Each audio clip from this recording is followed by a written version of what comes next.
Hello. Welcome in. Happy Wednesday. Happy hump day.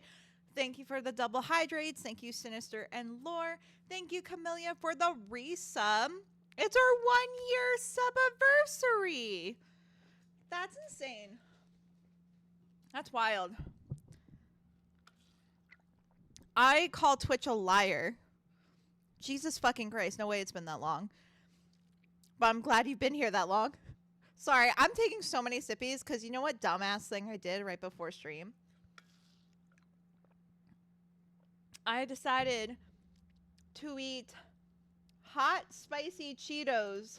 Flamin' hot Cheetos, but the dill pickle flavored. Because I love pickles. And they're so good, but they burn my tongue. So, those hydrates were very nice.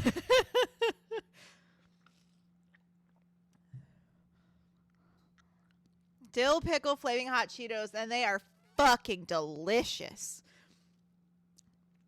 I will say, as much as I love spicy, I love pickles. Stop it. I love pickle flavored anything.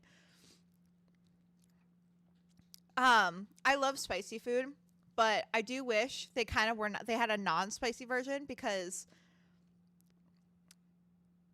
Lore, I will ship you some if you want some. They're all over our shelves here. If you ever want to try them, I will send them to you. They're so good. So delicious. I bought them in bulk because my store had a sale. I got you. For realsies, if you want, DM me. I will arrange this for you. Because they're so fucking good. I gotta share the wealth. We had the sweet spicy ones for a while and now I can't find them. Sad. But yeah, I love spicy. And these are really spicy. At least to me, my white ass. But I mean, I can handle my spice. But I feel like the heat overshadows the pickle flavor a little bit. A teensy bit. So I wish they had a non-spicy version because that would slap so fucking hard. Remind me tomorrow because D&D is imminent. I got you. But yeah, they're so good. So addicting. I love pickles. I love pickle flavored everything. Kai is so funny. He also is like me and loves pickle flavored anything. So he keeps wanting these Cheetos because he can smell the pickle flavoring. But he doesn't do spicy at all. So Kai will sniff it, lick it, and then be upsetty spaghetti. And I feel so bad. I gotta buy more pickled flavored chips for him because I feel like I've been such a tease. Because he loves pickle flavored Lay's chips. That's like his favorite chip. His favorite human food in general. He doesn't eat a lot of human food. But pickle flavored Lay's chips, that's his fucking shit. Ugh. But Laura, you reminded me, I did not do my D&D shit last night. Like I said I would. I messaged the DM today. I was like, hey, broski. I know I'm behind. Our session's coming up. I forgot to remind you, and it's all good, Laura. I did message him today during work, though. I was like, hey, friend. Hey, brother. What do you need from me? Because see, my problem is I either send the shit hella early or hella late, and there's no in between. So when we first got started, because we were originally going to do a different campaign than the one we're doing now. So I had prepped everything for the previous campaign. And then he was just like, JK, LOL, we're doing a different one. Which is fine. But since he announced that, I didn't do jack shit for it. I mean, I am reusing my character from the old campaign with a few tweaks. I was like, my character would still work for this. And I am so not building. It took me hours to build this first character. I was like, you ain't fucking making me build this shit again. So I just got to get this character to level 3. And then I'm done. I can import it into Roll20. And then I'm done. That's all I need to do. Just those 2 things. But he refuses to send me the link to Roll20 until I show him my level 3 character. And I'm just like, bitch, how much different would it be from level 1 to level 3?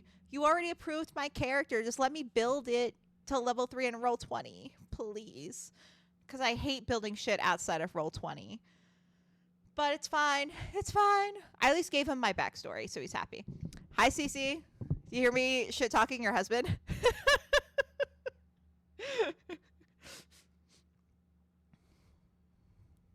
Your DM is so much stricter than I am. Yeah, my DM is Cece's husband. Who I love. I do love him. He's great. Platonically, for any trolls out there, gotta clarify. He okay?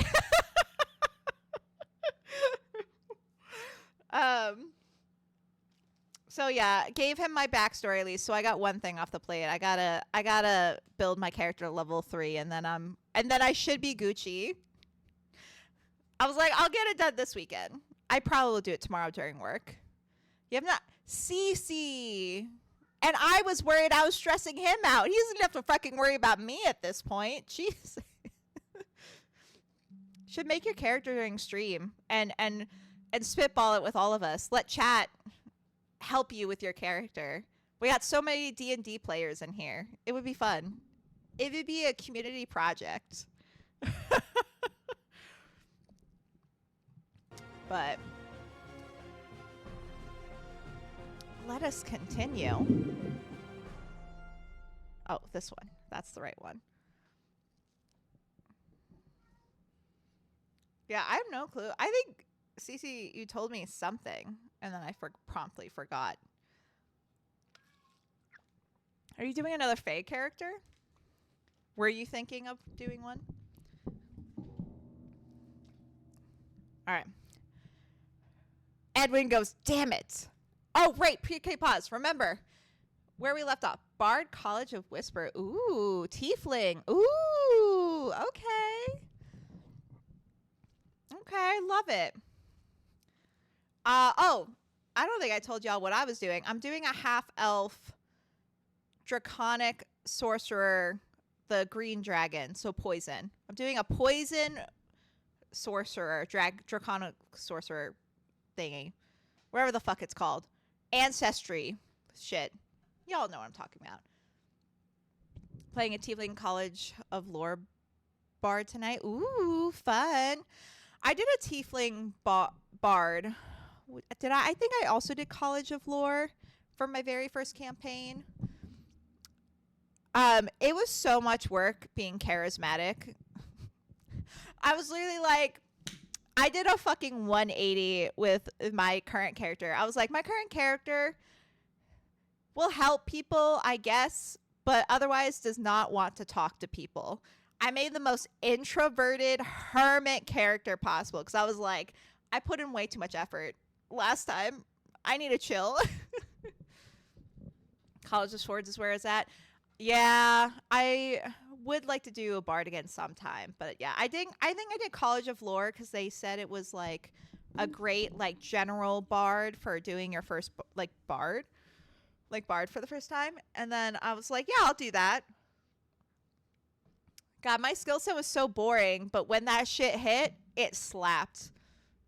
Half the shit I pulled, the DM at the time was just like, that wasn't the plan, but I guess we'll have to roll with it. I just like to fuck shit up. But yeah, I did have fun with my bard, but I was literally like, let's pick someone more introverted this time.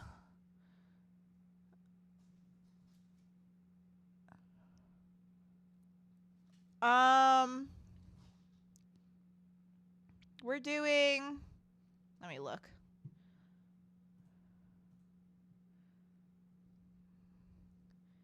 Oh my god. Every time I go into this Discord, I just see a wall of text. I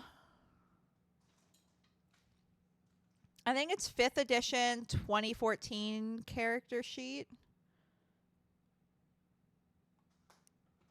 I think. Yeah. Thank you, Cece. I was like, yeah.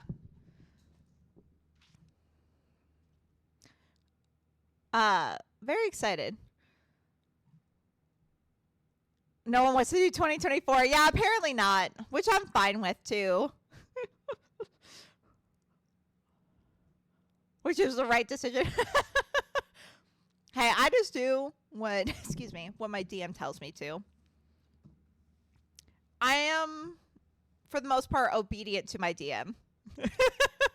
Lee, if you want to have a meltdown, you need to play a 3.5 game. Honestly, with my attitude, I can have a meltdown anytime, anywhere, anyhow. But if y'all want to see me stressing, maybe I'll do a live 3.5 campaign. Hell yeah, sexy. I can be a problem and stressed anytime. Yeah, luckily 5th edition was my first and only, and I'll never do anything else. Honestly, the only reason I play D&D is because it's with CC. If it's with anyone else, I'm like, I'm good, nerd. I'm teasing. I love D&D. I'm just not good at the role-playing aspect. I don't feel comfortable getting into a character. So, and this, I think this one's going to be roleplay heavy, so that's going to be fun. I know your feelings about math and every skill is a different value. Ugh. Yeah, fuck math. I don't even do math and crochet, which is the primary thing in crochet is to math. Yeah. No thanks. I don't do math. I put that shit away after high school. Okay. What was I saying before I got distracted? Oh, right. So, where we ended last night. We were hanging out with Edwin. We got chased. He took us to his fraternity dorm. He snuck us in. And then we're staying the night after he gave us his fucking knife. That is the reason he's under investigation. We were like, no, we don't want it. He's just like, but how else will I protect you unless you take this evidence worth of knife? So fine, we accept it because we're losers. And then we went to bed. And it is Thursday. And Edwin, we just woke up to Edwin saying, damn it. That is where we left off. Edwin? Why am I hearing Edwin's voice? Bro, why you look so angry? Ugh, I don't like someone that looks angry all the time. It's like triggering, honestly. The memories of last night rushed back to me, and I opened my eyes to a dimly lit room. I hear shuffling, and the sound of window blinds closing, and what little sunlight there was fades. Oh, he's probably said damn it because he stubbed his toe or some shit. While trying not to wake us up.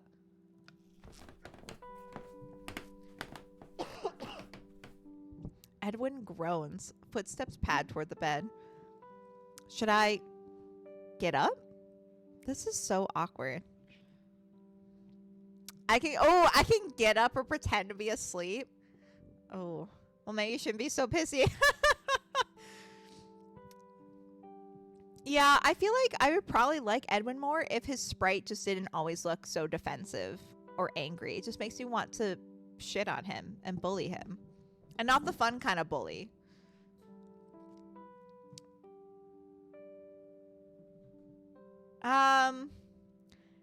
Honestly, I have a feeling if we pretend to be asleep, we'll be very bad at it. And then we will make this exponentially more awkward. So I'm going to say let's get up. With a sigh, I sit up. Hello? Good morning. Hey. You know, the fun kind of bully like Cece. Exactly. Exactly. You got it, Sid. You know what I'm talking about.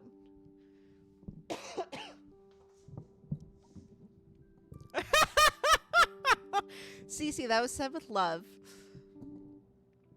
Edwin goes, morning. Glad to see you're awake. Something in the tenseness of his voice strikes me. I rub my eyes and blink at him. He looks more stressed than usual. Is something wrong? I ask. The police are out front. Of course they are. Why am I not surprised? Huh? What? I ask. They must be here for the investigation, Edwin replies. I assume they want to search the premises in addition to questioning everyone. I mean, we also did leave a voicemail saying we were chased last night. They could possibly be there about that too, y'all. Edwin continues, I don't want them to know I snuck you in. Something tells me Singh wouldn't be too thrilled with the knowledge that this is what I meant when I said I was staying with a friend either. We don't need to draw more attention to Edwin's involvement in this case. What are we going to do? He asks. Think we can get out without them noticing? Edwin goes, it's worth a try. This is the dumbest shit ever. We're just a thembo and a himbo trying to live our lives in the worst possible way. It is not worth a try. I don't know why we think this shit. I ran into the bathroom and changed back into my clothes from the day before, making myself as presentable as possible. Then I gathered my things together, including Edwin's knife. Why the fuck are we taking that with us? I don't want that with us. That is the I'm moving on. I'm moving on. I swear.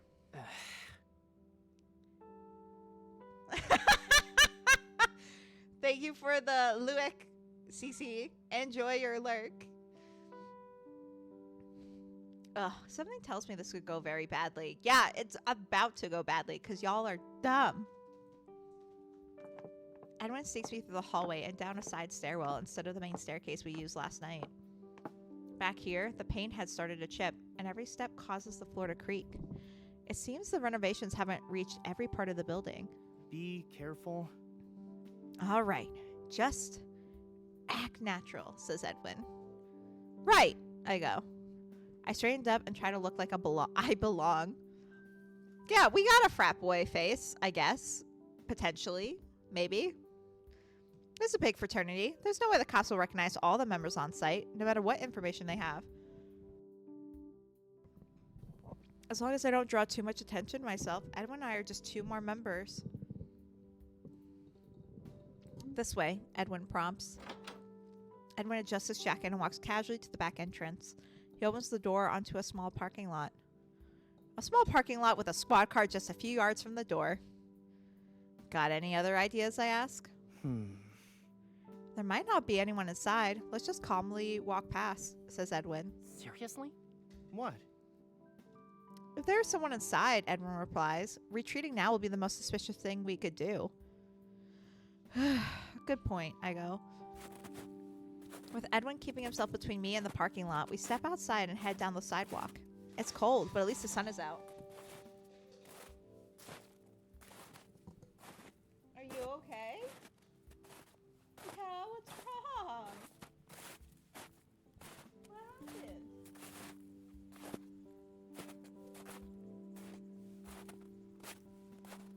happened? Hold on, y'all. I'll be right back. Something popped up in the window and scared Kai, so I just want to take a look.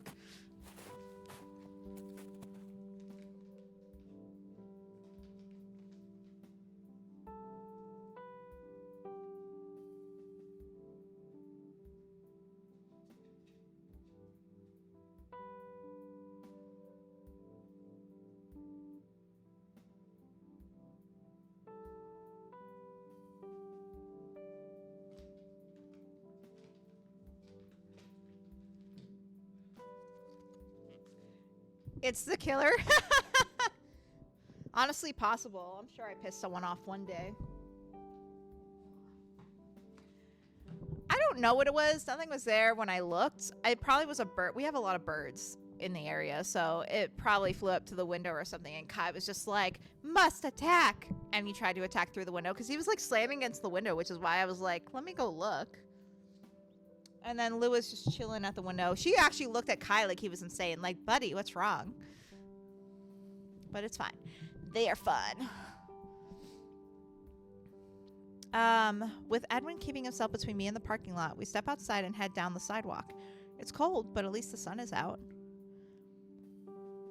Between the bright sunlight and the squad car's tinted windows, it's impossible to tell if anyone is inside. Then there are the building's doors, where more police could step out from at any moment. I keep my gait casual and try to walk as though there's no reason for me not to be here. Come to think of it, is this really a good idea? Now we question this idea. Now we question Adrian? Even though overnight guests aren't allowed according to the rules, avoiding the police makes us seem more suspicious than we should be.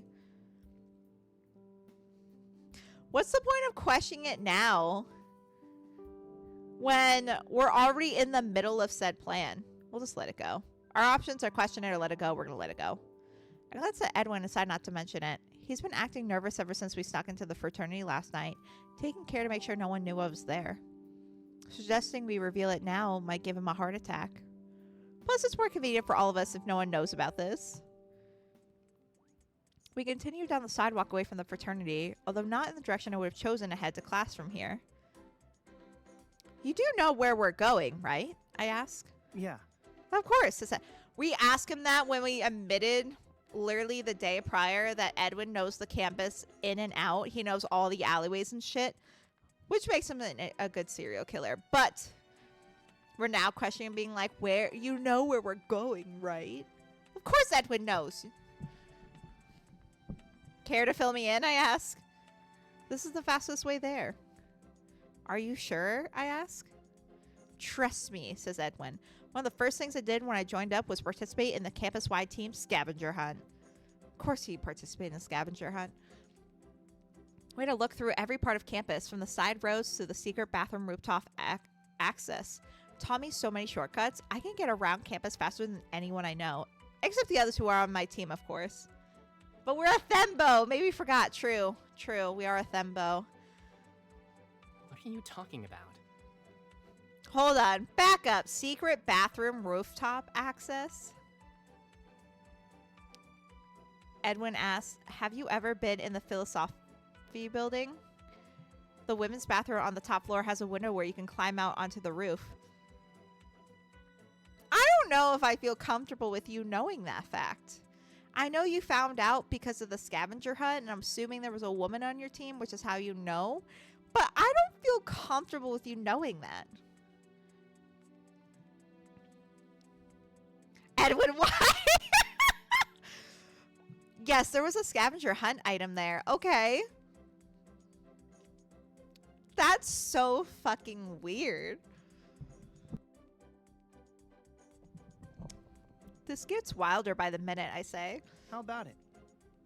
I can show you some night if you want. No, don't take me to the women's restroom.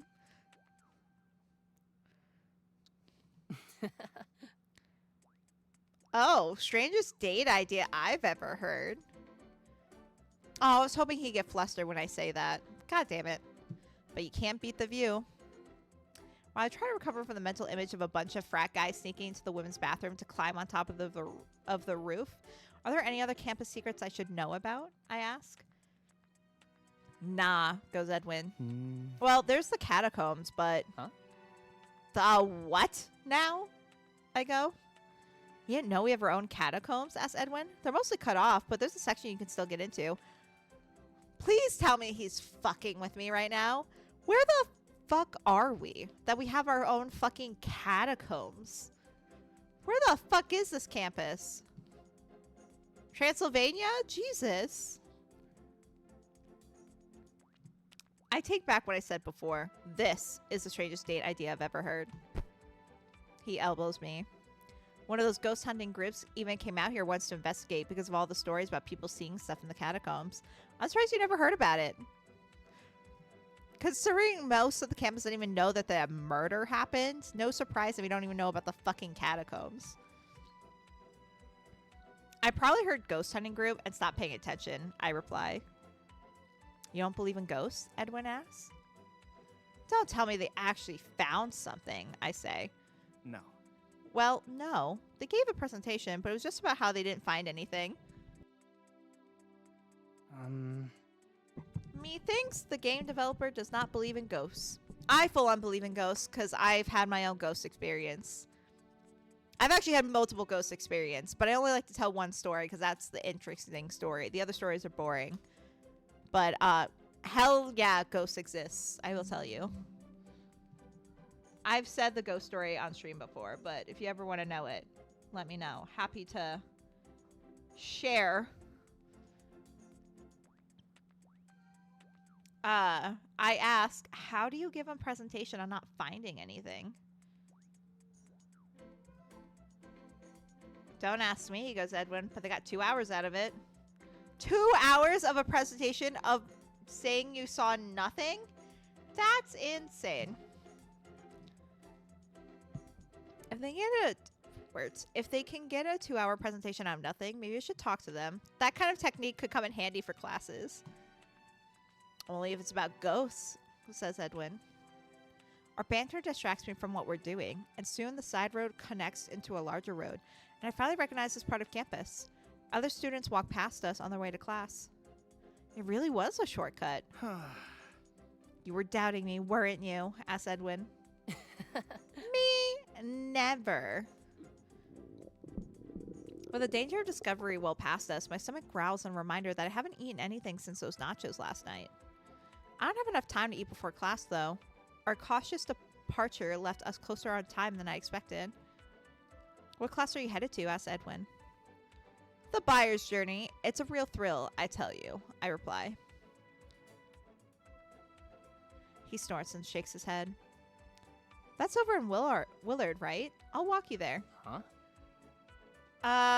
Isn't your first class on the other end of campus? I ask. It's no problem, he goes. I'll feel better if I know you reach your classroom safely. Aw, our boyfriend is walking us to class. That would be great, thank you. Why the fuck would I say I'll walk by myself? Thank you. We set off together across campus toward my building. The sidewalks are busier now that it's closer to class time. Chatter all around us eases the tension I felt since last night. Are you officially boyfriends now? No! I called him my boyfriend. We recognize... I will say, our character, Adrian, did recognize that Edwin has feelings for us, but we didn't actually confront him on those feelings. We were getting flirty in his bedroom, and then we were like, oh, does Edwin have feelings for us? And I'm like, I'm so glad you caught up, Adrian. Good job. Good job, buddy. And then Adrian was just like, I better not ask him about it. And I was like, okay. I guess. So we're not officially boyfriends, but we'll get there. I'm confident. I'm manifesting by calling him. A round of applause for the Thembo. Exactly. Congrats, Thembo. I'm like, you actually figured something out. So by calling Edwin our boyfriend, I am manifesting. Edwin stays close to me, glancing around from time to time, but we reach my building without incident. I'll protect you no matter what. That's intense, Edwin. Thank you. Well, have a good day, Edwin says. If you need anything, just contact me. All right, I respond. He's being a bit overprotective, but it doesn't feel terrible to have someone worrying about me, especially when I have a murderer potentially on my trail. I shake off that thought and head inside.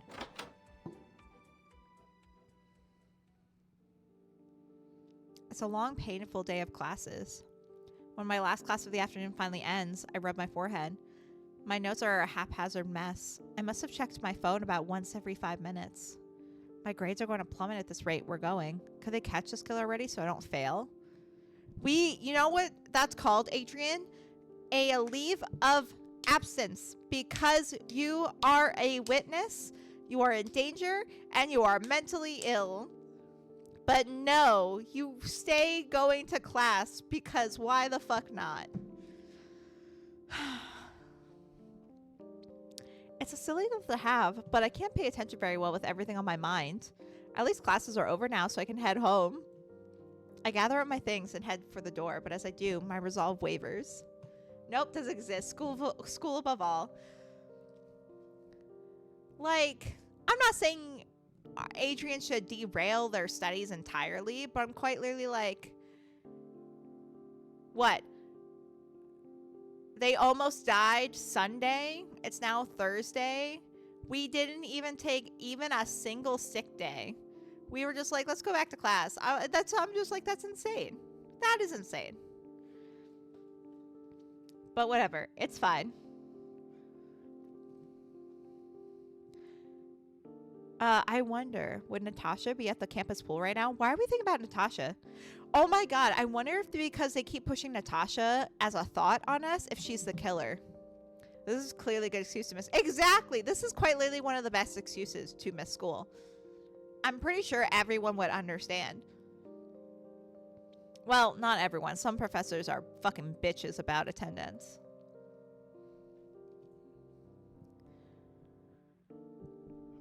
Oh, excuse me. It's a long shot. I don't know what her schedule is or when a swimmer like her would be expected to practice. I don't even know for sure that the campus pool is the one she'd use instead of the, well, crime scene. And for that matter, I have no reason to seek her out, except that the story I have is still missing pieces, and I'm anxious to bring this to an end. I'm going straight home. I have no reason to go talk to her. Why am I even considering this? I'm no detective. Besides, I have homework to do. Pushing the bizarre whim out of my mind, I head out. As I leave the building and head toward home, one of my professors stops me. Adrian, how are you doing? Asks Dr. Edwards. I'm fine. How are you? I ask. She lets out a rueful chuckle. There's no department meeting, so I'm doing fine. Are you sure everything's all right, though? You haven't seemed very focused in class lately. I'm actually shocked the whole campus doesn't know by now. I'm so glad finally someone said it. How does the whole campus not know what fucking happened on Sunday? The fucking murder happened within walking distance of the school, and they were all students. But whatever. College can be tough, Dr. Edwards continues, and I know some professors aren't as accommodating as they could be. So if you need me to rearrange some deadlines for your schedule, just let me know. You know what, Dr. Edwards, you're a real one. That's fucking dope of you. Thank you. I'm going to try to explain that I won't be able to focus until a murder is caught, though. No amount of rescheduling will help that. Bye. I'm fine, but I appreciate the offer. I'll see you next time. Adrian, she was throwing you a bone, and you tossed it aside. Whatever. Whatever. I hurry past before she can ask me anything else. It looks like I'll have to pay more attention from now on. Or.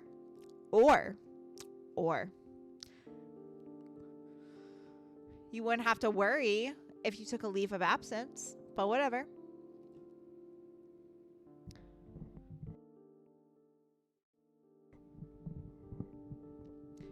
Inside, I settle down on the couch and turn on the TV. More for background noise than to actually watch anything. I'll have to do my homework and catch up on the classes I missed, but right now, I want to relax. What a day. I can't believe I spent the night at Edwin's frat house. If you told me that would happen, I'd have said you were crazy. I sent a quick text to Edwin to let him know I'm home. I can just imagine him overthinking things otherwise and getting himself all worked up again. I pull out the knife Edwin gave me. The hilt fits into my hand with ease. It's tiny, really. And one just like it almost killed me. Despite its beautiful design, it looks dusty, like it hadn't been outside of his closet in ages. Which hopefully it hasn't. I run my finger over the decorations on the side and then set the knife back down. I don't know what to think about Edwin's behavior. It's nice to know someone cares about me and wants to keep me safe, but his way of going about it can be a smothering at times. Oh, Lua! Now I'm safely in my own apartment. It feels insane that I let him give me a knife, and not just any knife, but the same knife used by the killer. The knife the police are currently looking for as part of their investigation to protect myself with.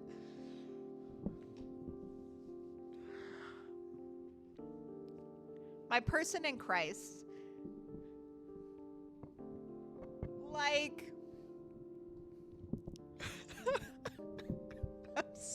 I'm so tired. I'm so fucking tired. Oh my god.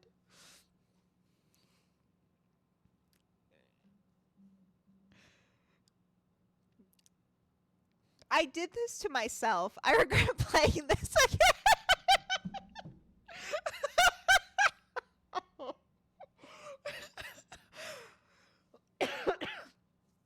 Completely my fault. Completely my fault.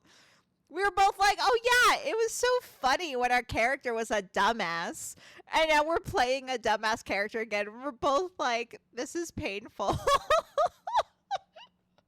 It's so dumb, it's funny, but also painful because I'm just like, why did we not think this? It's better than the other game, but not by much. Well, what's crazy is this game isn't bad. It's just our character is so dumb. Oh my god.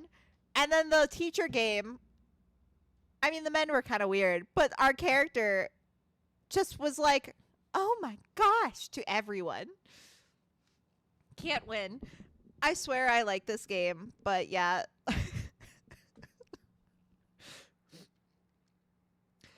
Sin, do you think, God, this is only my sickness? No! Sin, wait, hold on, Sin. Which do you think is dumber? Are Adrian now taking a gun that is something the police are not a gun, sorry, a knife the police are looking for from our future lover slash prime suspect, or emailing Fawn that someone broke into our apartment and then called us instead of actually fucking calling her or Detective Singh or any police officer? Both are pretty fucking dumb. This is a dumb. I kind of almost don't know which is worse. And it wasn't even to her detective email. It was to her blog email. Just now. Oh my god. I mean, at least this Adrian finally recognizes that this is insane. The other Adrian didn't fucking learn. The other Adrian was just like, yeah, sending an email to this blogger's email about what's happening to me, that makes sense. Whereas this, at least our character's sitting here like, you know, this may actually have been dumb. So we got some self-awareness with this version of Adrian. I guess. A little too late. It still took too long for the... I agree. Too long. Now that their fingerprints are on the knife, they could become a prime suspect. Our Adrian could become a prime suspect now instead of a victim. I mean, there are the cameras, but you never know. We could have staged it. We could have been in on it. Ooh, that would be an interesting plot twist. But yeah. Oh, Adrian. What am I to do with you?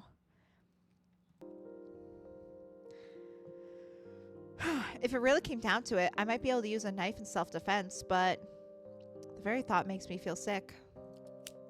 I pick it up again and pop out the blade. I can see my reflection in the metal, although it's distorted.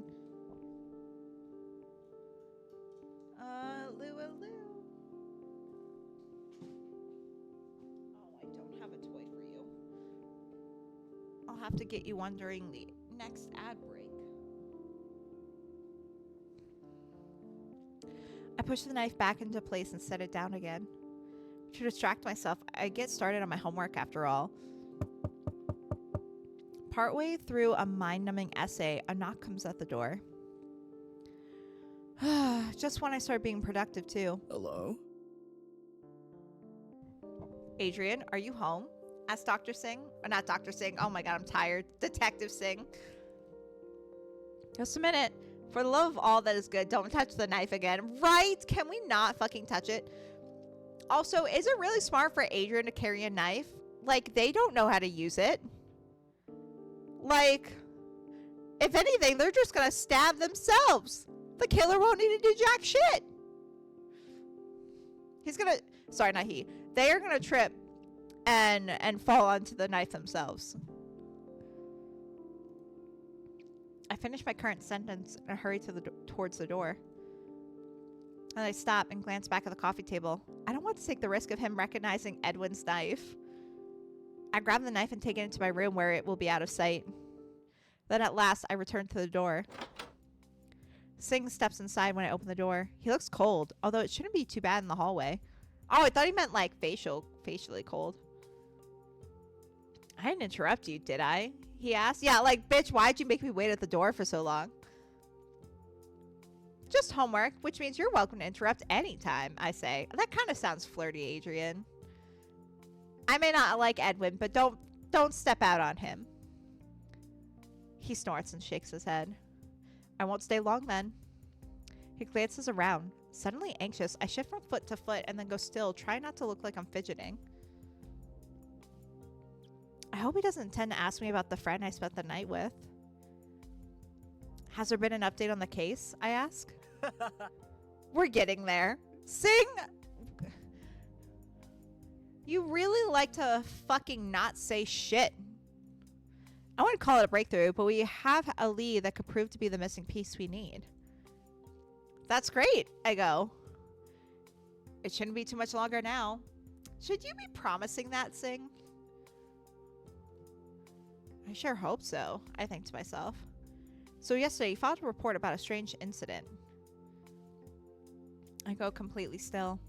If he's going to ask about last night, he'll do it now. Yes, that's right, I say. Is everything all right? Has anything else strange happened since then?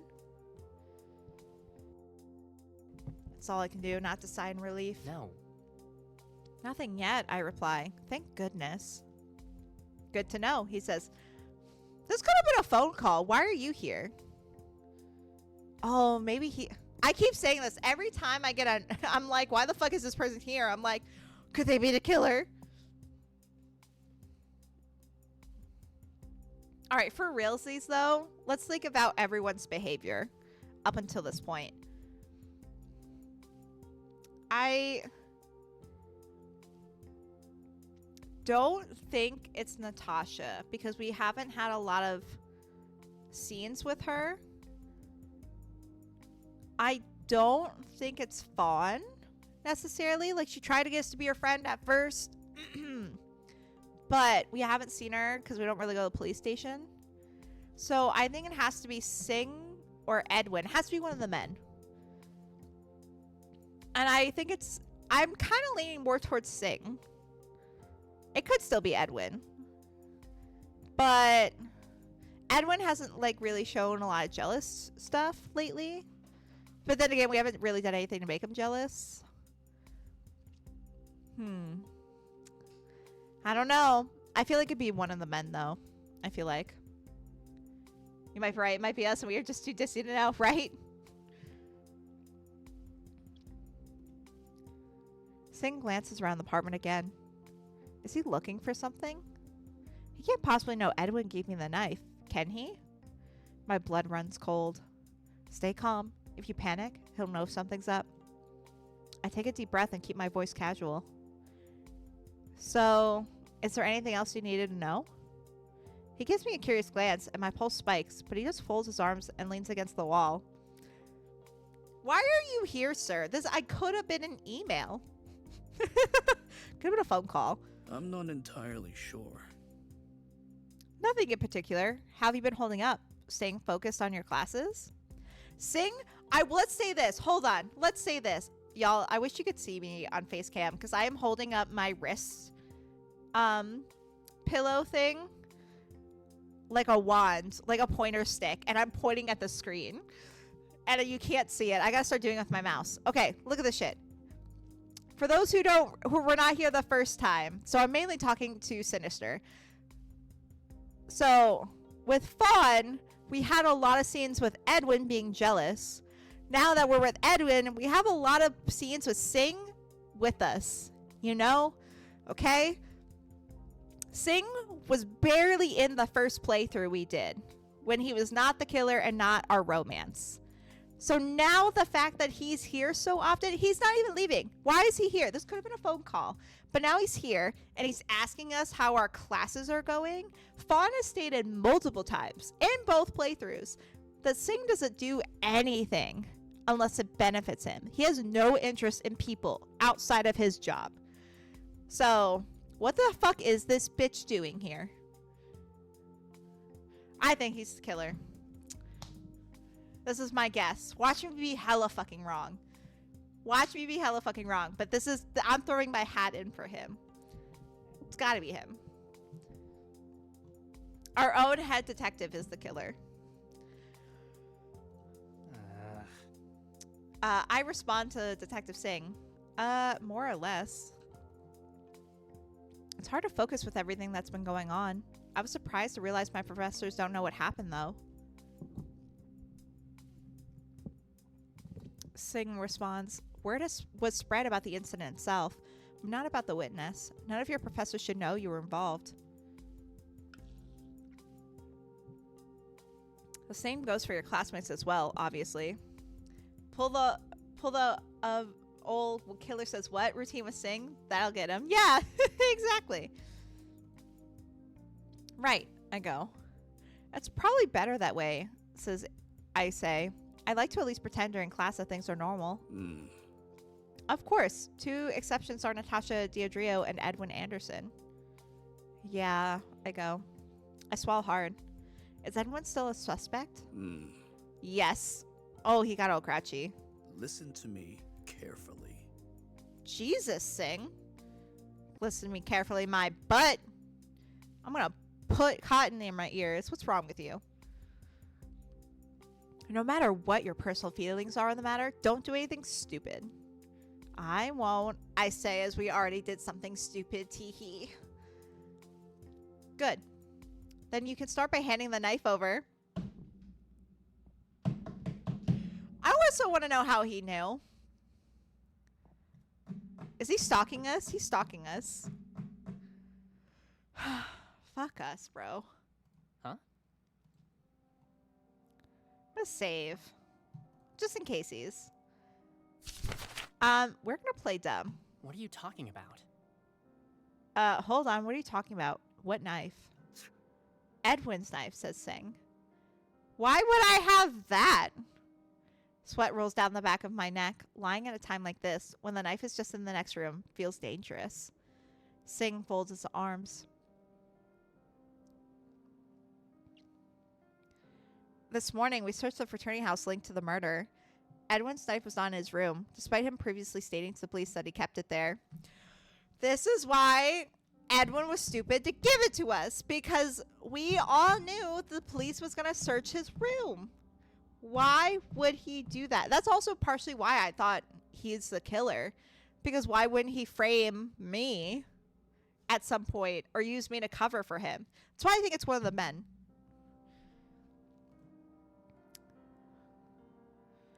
Singh continues, that leaves us with only 3 options. First, he lied to us about the knife's whereabouts. Second, he hid or discarded the knife, a possible possibility if he had a safe enough place, although it could be risky to leave something like that unprotected. Third, he gave the knife to someone he trusted. Listen to me carefully. I should point out that no matter which of these 3 possibilities is true, they all point to one thing. He doesn't want the police to have his knife. That is a concerning point you should keep in mind. I hate when a man is reasonable. Stop it. You're so right, Singh. I completely agree with what you're saying. Now, are you sure you don't have it? I swallow hard, frozen. I know it looks bad, but Edwin said he wanted to give me the knife so I'd have a weapon to defend myself with.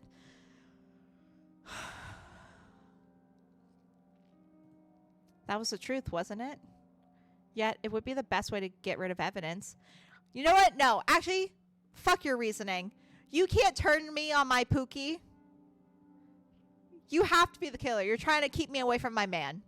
We're going full Delulu with this, y'all. It's the only way we can keep on going. Absolutely not, Singh. Fuck your reasoning.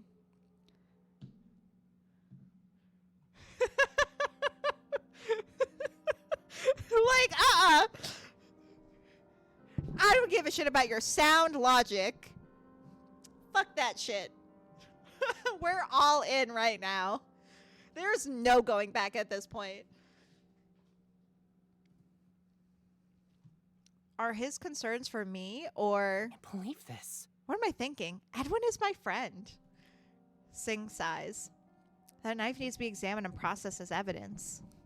You might think you're doing the right thing by holding onto it in an attempt to protect your friend, but you could be charged with obstruction of justice.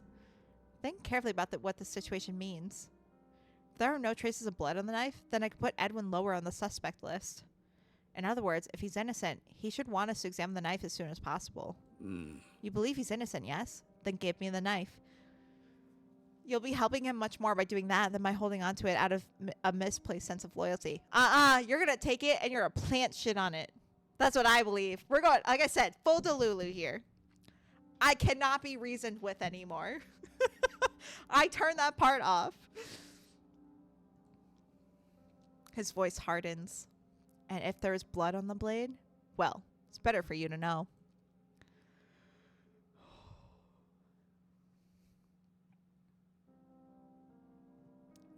I can give him the knife, or I can refuse.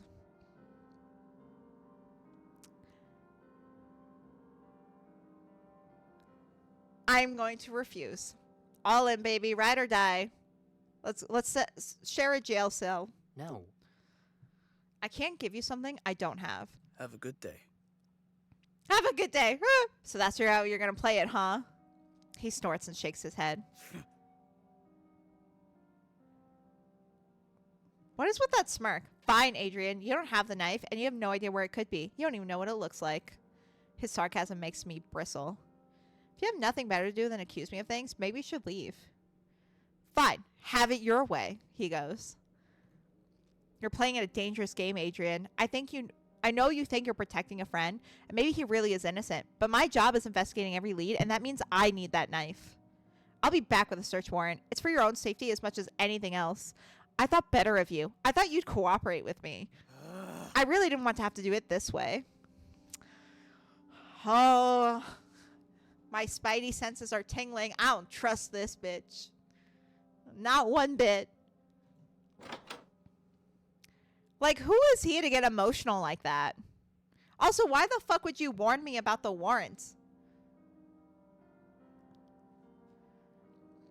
Just pass that shit like pickleball.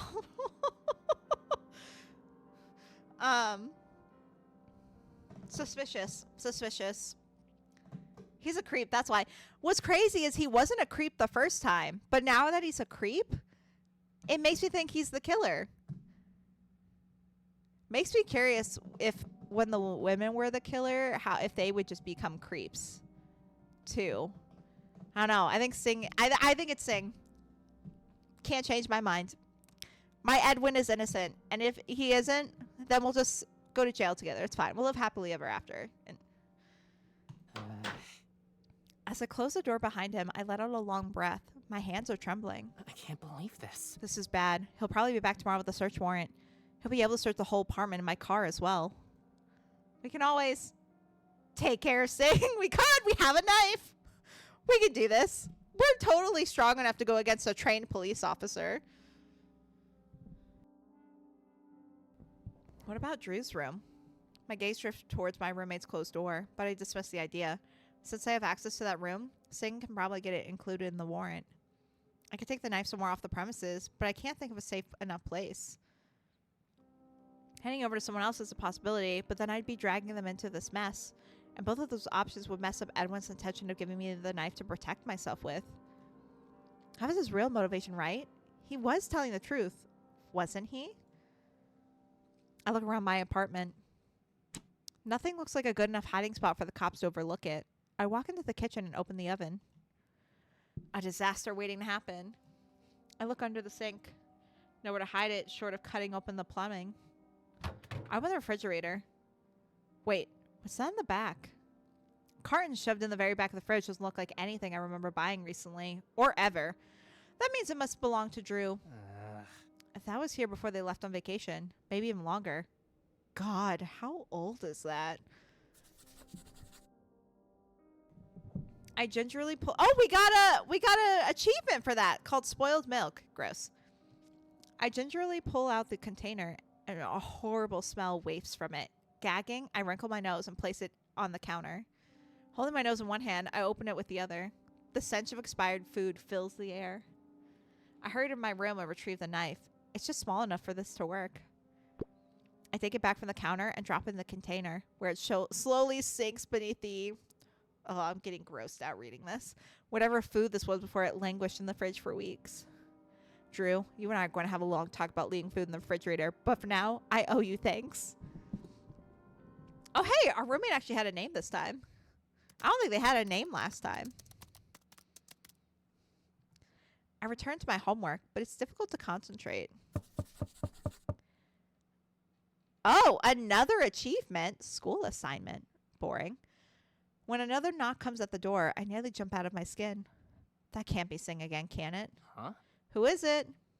Kim! All right, Dr. Kim. That's right. I completely forgot Kim was supposed to stop by today for another session. Just a minute. I close my book and walk to the door. When I open it, Kim is waiting patiently in the hallway. He looks amused. Should I take it as a good sign or a bad sign that you forgot I was coming? We barely made you wait, Kim. What do you mean we forgot? I mean, we did forget. But, like, we didn't make you wait like we made Detective Singh wait. Shut the hell up, Kim. I just got caught up in my homework. That's all, I say. I see. A completely neutral sign, then. Fair enough, he replies. He steps inside and follows me to the couch, where we sit down together. So, what's going on? What? I go, what do you mean, what, Adrian? Kim explains, though he shouldn't have to.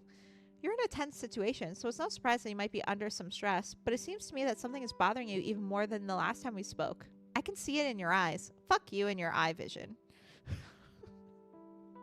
I don't know why I said that like that. He chuckles and I raise my eyebrows. What exactly is the joke here? I'm sorry. I honestly,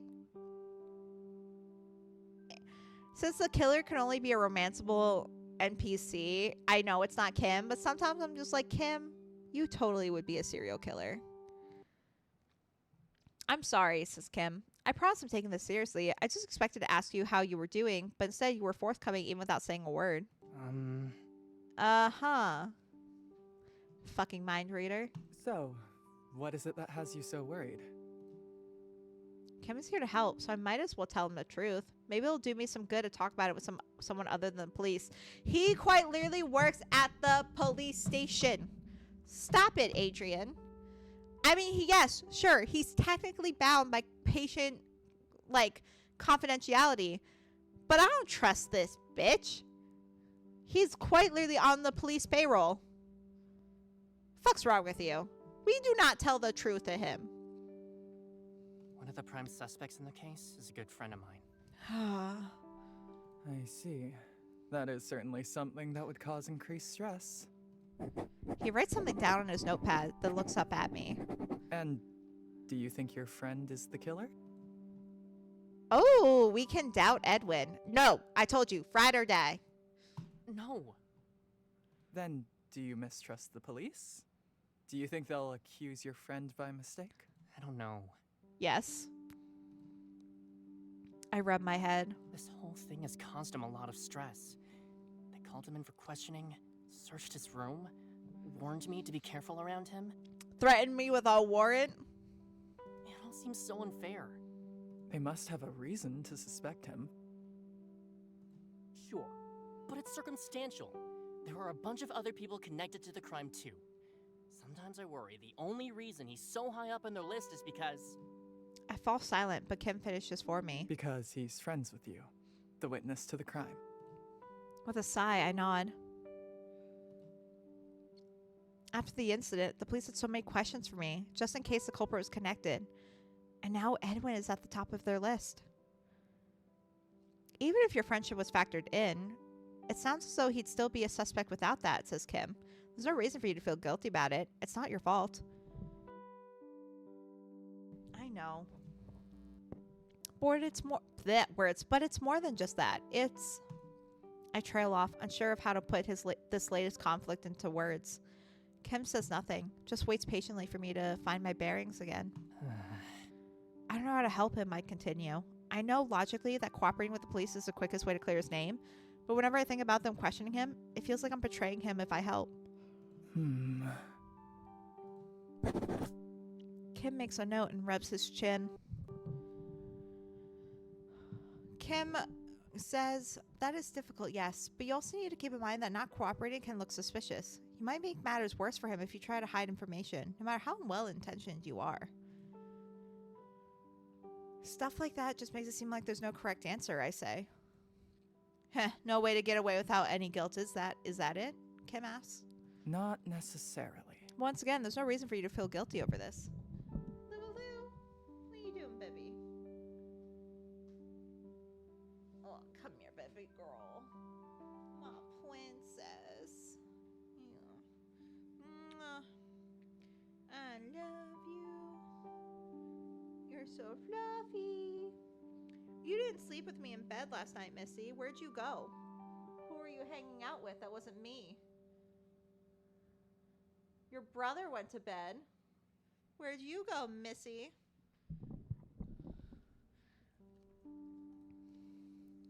We discussed the situation and my feelings about it a little more, and then agree to meet for another session in 2 days, earlier in the day since it's the weekend. After Kim leaves, I make sure the door is locked and then finish up the last of my homework.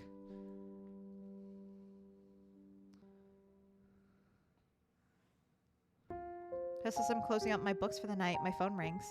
Edwin's name is displayed on the screen. My conversations with Singh and Kim flit through my mind, and I grab the phone. Huh? Edwin? How did things go after we split up? He asks. I sent you a message, but you didn't respond. Oops. I didn't even see it, I say. I guess I've been a little distracted. Are you okay? Did something happen? He asks. I hesitate. I'm going to tell him. Detective Singh came by. He guessed that you'd given me your knife and demanded that I turn it over to him. Lou.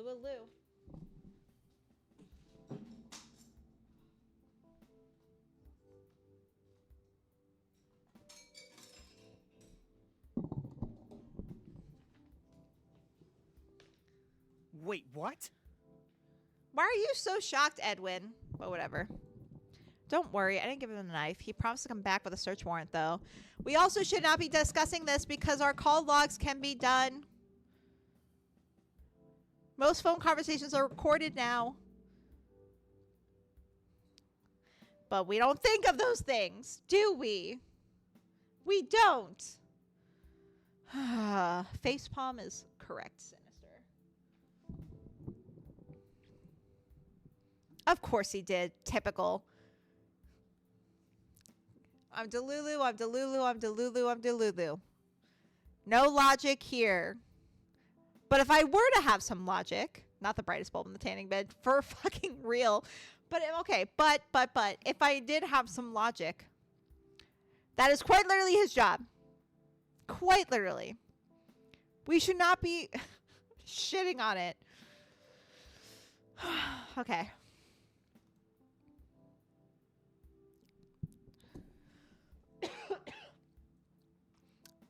I hid the knife for now, so you shouldn't be able to find it, even if they do search the place. Thanks. Don't mention it. I didn't want to make things any worse for you. God, we're both so dumb. We're made for each other. Always worrying about me, even when you're the one in danger. I don't know what I'd do without you, says Edwin. Without me, he might not be in such a mess, but maybe I'd better not say that out loud. Although if the knife is hidden, it rather defeats the purpose of using it for self-defense. Yeah, that did occur. My thing is, I'm just saying here, Edwin could have, with how fucking rich he is, bought me a new knife. Could have bought me pepper spray. Could have bought me a fucking stun gun. Could be a taser.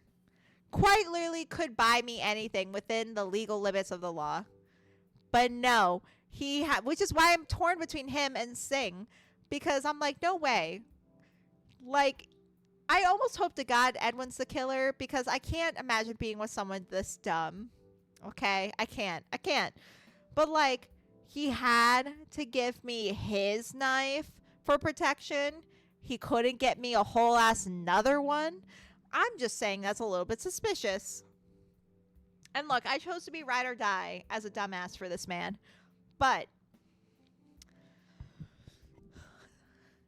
He's so suspicious. He's either so dumb or a smart, manipulative killer. And I kind of wish we were being had here. Also, you can get a knife anywhere. For real. I'm like, you know, I almost rather be tricked into helping my serial killer boyfriend than to us both be this dumb. But, so yeah, I think it's either Edwin because he must be so smart he's acting dumb, or it's Singh because Singh is way up in our business when he normally isn't. So we'll see. Again, watch me be totally fucking wrong, but I think it's one of those two.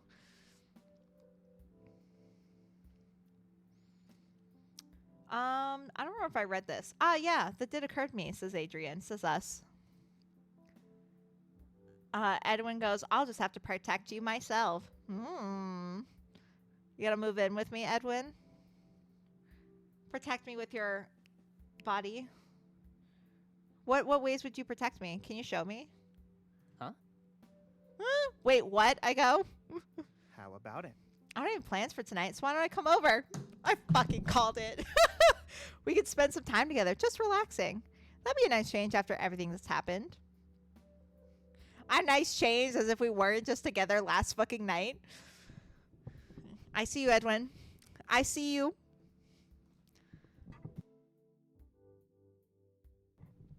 Plus, you'll be safer with someone else there. Sold. Sold. Oh, I found something I want to show you too. It could be a bust, but it might be interesting. There's only one way to find out. How about it? What do you say? Anyone wants to come over right now? Thembo, if you don't get your ass together, accept. Yeah. Well, I don't think it gets much safer than sitting alone in my apartment with the door locked, but having some time to just relax and enjoy yourself sounds like exactly what I need. I say like an idiot. Yeah, we're just going to relax. We're going to Netflix and chill, y'all. Edwin's going to show me his special thing.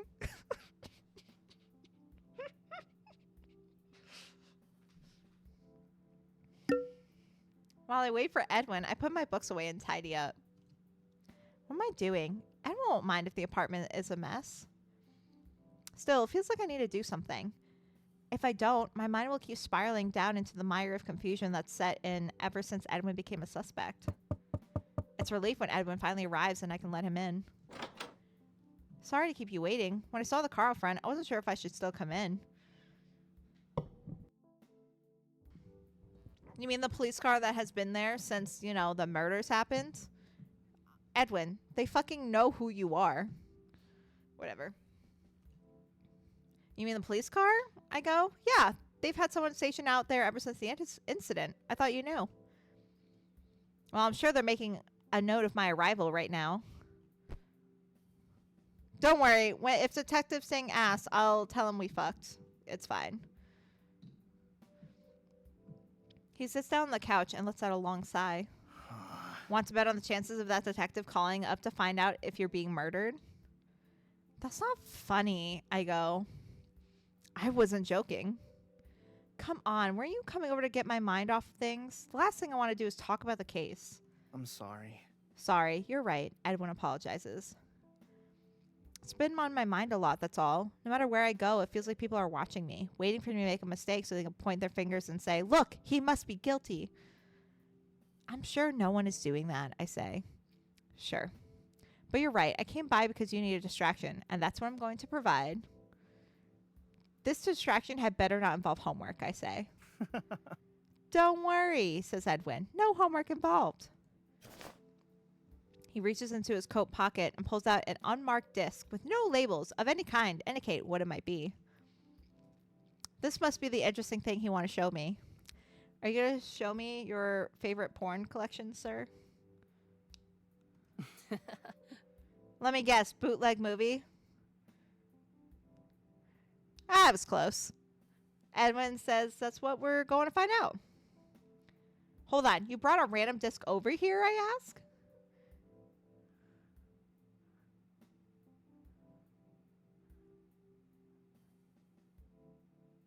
I'm sorry. I read this before I read this. And the fucking stupidity here. I found it in the computer lab today while I was working on a project. Whoever had the computer before me left it sitting just behind the machine. You're gonna have me play a disc we don't know what's on it? There could be a virus. Anything. Yeah, that's not a bad idea. That is the stupid. Oh my fucking god.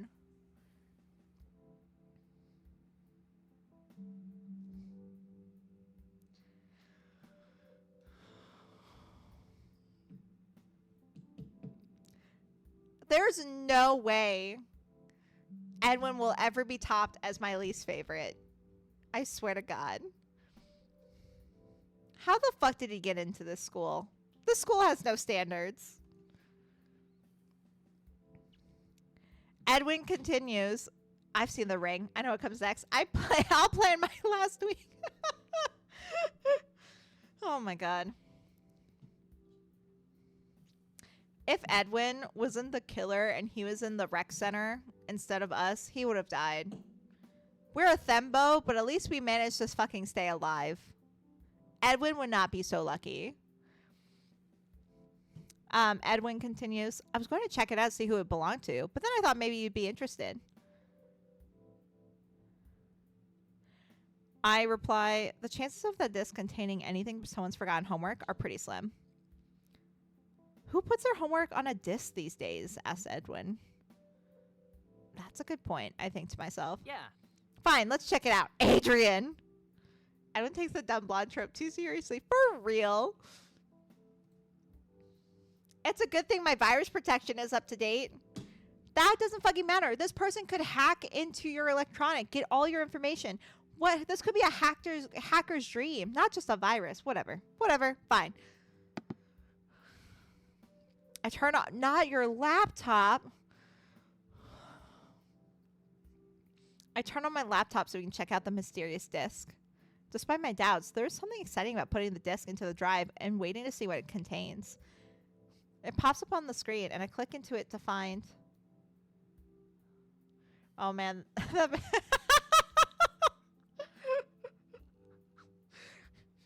That's if your laptop can still run with that fucking brick on there. Oh, God. What? Cat photos, asked Edwin. Cat photos, I say. On a disc. Yep, on a disc. I confirm. That someone left behind in the computer lab. Maybe it's part of a school project after all, I say. About cats. Hey, you never know. Okay, at least, I mean, it could still be a virus or a hacking thing, but at least it has cute cats. So if Adrian's laptop dies, it was for a good cause. How rude, though, of the game developer be like, yeah, it's all these cat photos, man, and I see no cat photo. Only Adrian and Edwin get to see it, and I don't. How rude. 1 star.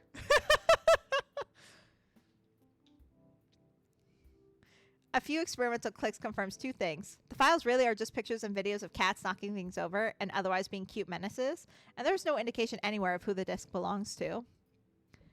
Well, I guess I'll start asking around to see who lost their disc full of cat photos.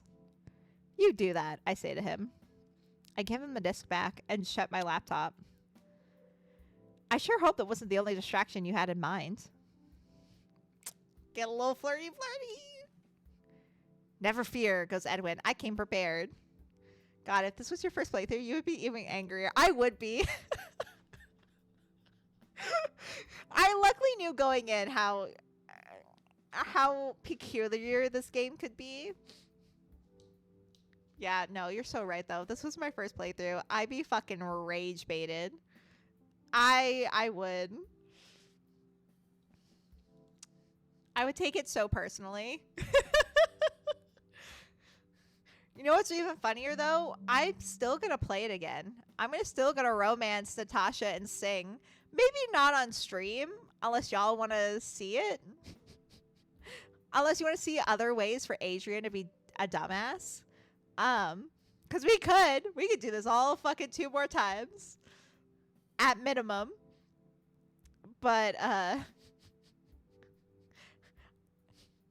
this is a game you want to play if you want to relieve some stress by making yourself stressed in the moment. You're so angry and stuff, and then you shut the game down and you're like, oh my god, that got some pent up energy out. Isn't that right, Lulu?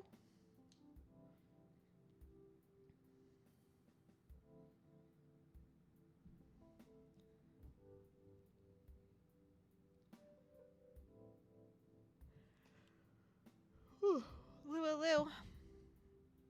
You don't like Edwin either.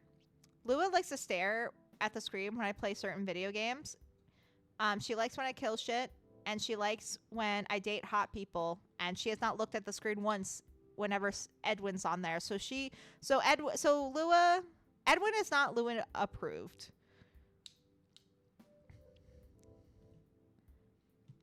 Edwin grabs the TV remote and starts flipping through the channels. I know I saw. Let me see. What channel? His quiet muttering leaves little room to guess what exactly he's trying to find, until he finally stops on a documentary about wolves.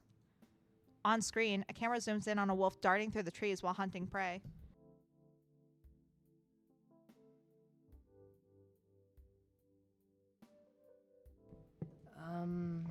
Lulu has some high-class taste then. That she does. That she does. Karlak is her favorite in Baldur's Gate 3. Karlak is mother to her. Yeah, right, Lulu. Yeah. Yeah, my baby. Sometimes I'll watch old Scooby-Doo movies for the Hex Girls alone, and she always watches the TV when the Hex Girls are on. Yeah, right, baby.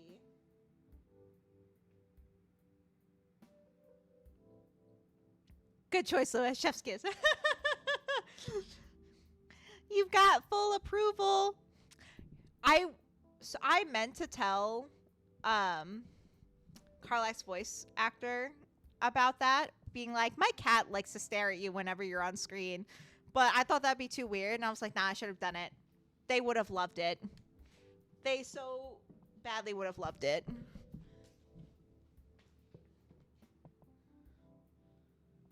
Next time. And I'll have picture proof. Time to meet her again and tell her this news. Yeah. Edwin, we question on why he wants us to show us a wolf documentary. Don't get me wrong. I love wolves. I have a really big thigh tattoo of a wolf, personally. But, why are we watching this, Edwin? I had to be a downer, but I don't think this is the sort of distraction I need right now. Oh, goes Edwin. He turns off the TV almost immediately and rubs the back of his neck. I'm sorry. Sorry, I should have realized. What do you mean? Why are we sensitive about a wolf hunting? I just thought it would be a little boring. No. No, it's fine, I say. Under normal circumstances, I'm sure it'll be a lot of fun. I'll catch it in reruns sometime when I'm not feeling hunted myself. I'll protect you no matter what. Yeah, you really love to fucking say that, Edwin. You don't have to feel that way. Remember, I'm here to protect you. Lou, that's not for you. The uncertainty from a moment ago is gone from his voice. He watches me with a dead serious expression. I don't care who you're up against. I won't let anyone hurt you. Maybe you think I'm just joking around and posturing when I say these things, but they're true. Edwin. Sure, the thought of fighting back against a killer scares me.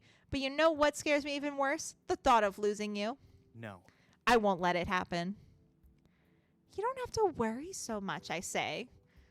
Yes, I do. Slams desk. Adding in my own sound effects here. He looks into my eyes, his gaze imploring. Do you remember what I said last night? About what a good friend you are. About how you're irreplaceable? Ooh. We're getting to a confession. I smell it. Edwin, you let me down. I'm flipping this fucking desk. My mouth goes dry. Yes. There's one more thing I didn't say. care about you a lot, Adrian. Not just as a friend, as something more. Oh, we got a little blush. I felt this way for a long time. Maybe going all the way back to that first day when we were running through the rain with that umbrella. I've tried to tell myself I should stay content to be friends, but with everything that's happened, I had to tell you how I really feel. I stare up at him, speechless. Yesterday, I wondered about his feelings, but hearing them admitted outright still takes me by surprise. Before I can say anything, Edwin jumps to his feet. I'm sorry. I shouldn't have said all that, he finishes. Why not continue the voice line right there? But whatever. He runs to the door, nearly tripping over his own feet. Don't fucking... What happened to protecting me? I confessed my feelings, now I'm embarrassed, and now I gotta run, defeating the whole purpose of being here to protect the love of my life. Borowski, if you need me, just call, and I'll be right here. As a friend, or as whatever. You'd be surprised how fast I can get here if it's an emergency. As the door swings shut, I stare after him. He didn't even give me a chance to respond. Then again, that might be for the best. I feel overwhelmed. Adrian, please. Edwin has feelings for me. He sees me as more than a friend. The thing I've suspected for so long is now out in the open. With a sigh, I get up and lock the door. We don't run after him? You know what, Edwin? Do better. Do better. You can find a better dumbass. His confession lingers in my mind all through the night as I try to sleep. Friday. Man, that day went by so fast. The phone wakes me up in the morning. Ugh, I'm coming. Just hang on. Mumbling under my breath, I roll out of bed and grab my ringing phone. The blinking screen displays the name Drew. I rub my eyes a moment before answering. What in the world could my roommate want this early in the morning? Hello? Hey, I hope I didn't wake you, says Drew. Oh, game. Oh, there we go. You did, actually, I say. Sorry about that, he goes. Time passes strangely when you're on a crazy schedule, you know? You didn't call me just to tell me what a wild time you're having in Las Vegas, did you? I ask. No. Their voice grows serious. I called because I heard there were murders on campus and that they still haven't caught the killer. Is that true? A cold pit forms in my stomach. Yeah, it's true. What happened? He asks. Someone attacked 3 swimmers and another student at the recreation center. I hesitate, but decide not to mention the rest. The fewer people who know about my involvement in this case, the safer I'll be. Or so I'd like to think, anyway. That's horrible, says Drew. How are you handling it? I'm doing fine, I reply. There's been a big police presence on campus ever since, so I'm sure they'll catch the killer soon. I sure hope so. Just stay safe, alright? I will. Have fun out there in Las Vegas. Play an extra round of poker for me or something. Ha! I'll win a fortune in your honor, goes Drew. I'm counting on it. I hang up and look at the time. Too early to be up, but too late to go back to sleep. If I fall asleep now, chances are good I won't wake up when I'm supposed to. Since I'm up, I might as well stay up. If Drew manages to win it big, I'm getting them a watch for Christmas. Why would we get him a fancy gift if he's the rich one? Whatever. I eat breakfast and get ready for the day. I'm partway through looking over my homework when a knock comes at the door. Who is it? Hello? Of course he's here. My stomach lurches. Sing goes, I brought a wart this time. Looks like I have no choice. I take a deep breath, brace myself, and open the door. My hands shake as I twist the doorknob, and I clasp them tightly together to hide my nervousness. Singh steps inside with another officer. He holds up a document. Do you need to read it over to be sure it's legitimate, or can I get on with the search? Bitch, of course I have to fucking read it. Why the fuck would I not read this warrant first, you bitch? God forbid I do my due diligence to protect myself. His sarcasm makes me bristle, and I grit my teeth. If he's not the killer, I'm gonna be so fucking pissed. I don't think you'd be stupid enough to bring a phony search warrant, I say. I didn't want to do this, you know, goes Singh. Asking for a warrant to search the apartment of a victim? That's not a good look. You manipulative bitch. I wish we could have done this another way, but I can't take the chance that you're hiding the murder weapon. I really thought you would cooperate with me, but here we are. He puts on a pair of gloves and walks to the kitchen cabinets. The other officer remains by the door and keeps his gaze on me. I fidget under his scrutiny. Is this standard procedure, or are they afraid I'll try to make a break for it with the knife? Singh opens up the cabinets and begins to search. After going over the shelves, he checks the inside of each bowl to see if I've hidden the knife in one of them. Seriously? Is this really the best use of your time? I ask. Unfortunately. No, but you took away the time-efficient option by not handing over the knife voluntarily, goes Singh. You might think you're helping your friend, but you're just making things more difficult for everyone. Why don't you reinspect the crime scene instead of searching my apartment? I ask. That's next on the list right after this, Singh admits. He checks inside Drew's giant pepper shaker before moving on to the dishwasher. Every step takes him closer to the refrigerator. I draw a shaky breath and walk to the couch. I try to sit down normally, but it feels like I'll collapse onto the cushions.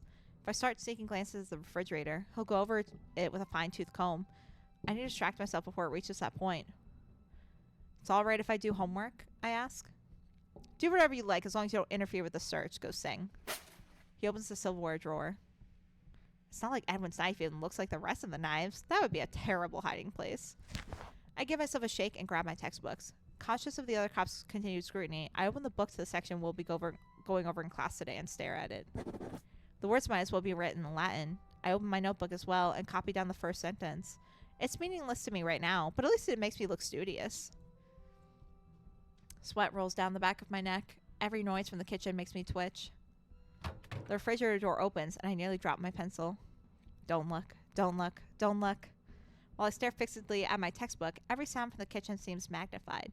A rustling, something banging against the fridge shelf, and then a soft shuffling that sounds ominously like him pulling out of the carton of who knows what. Ugh!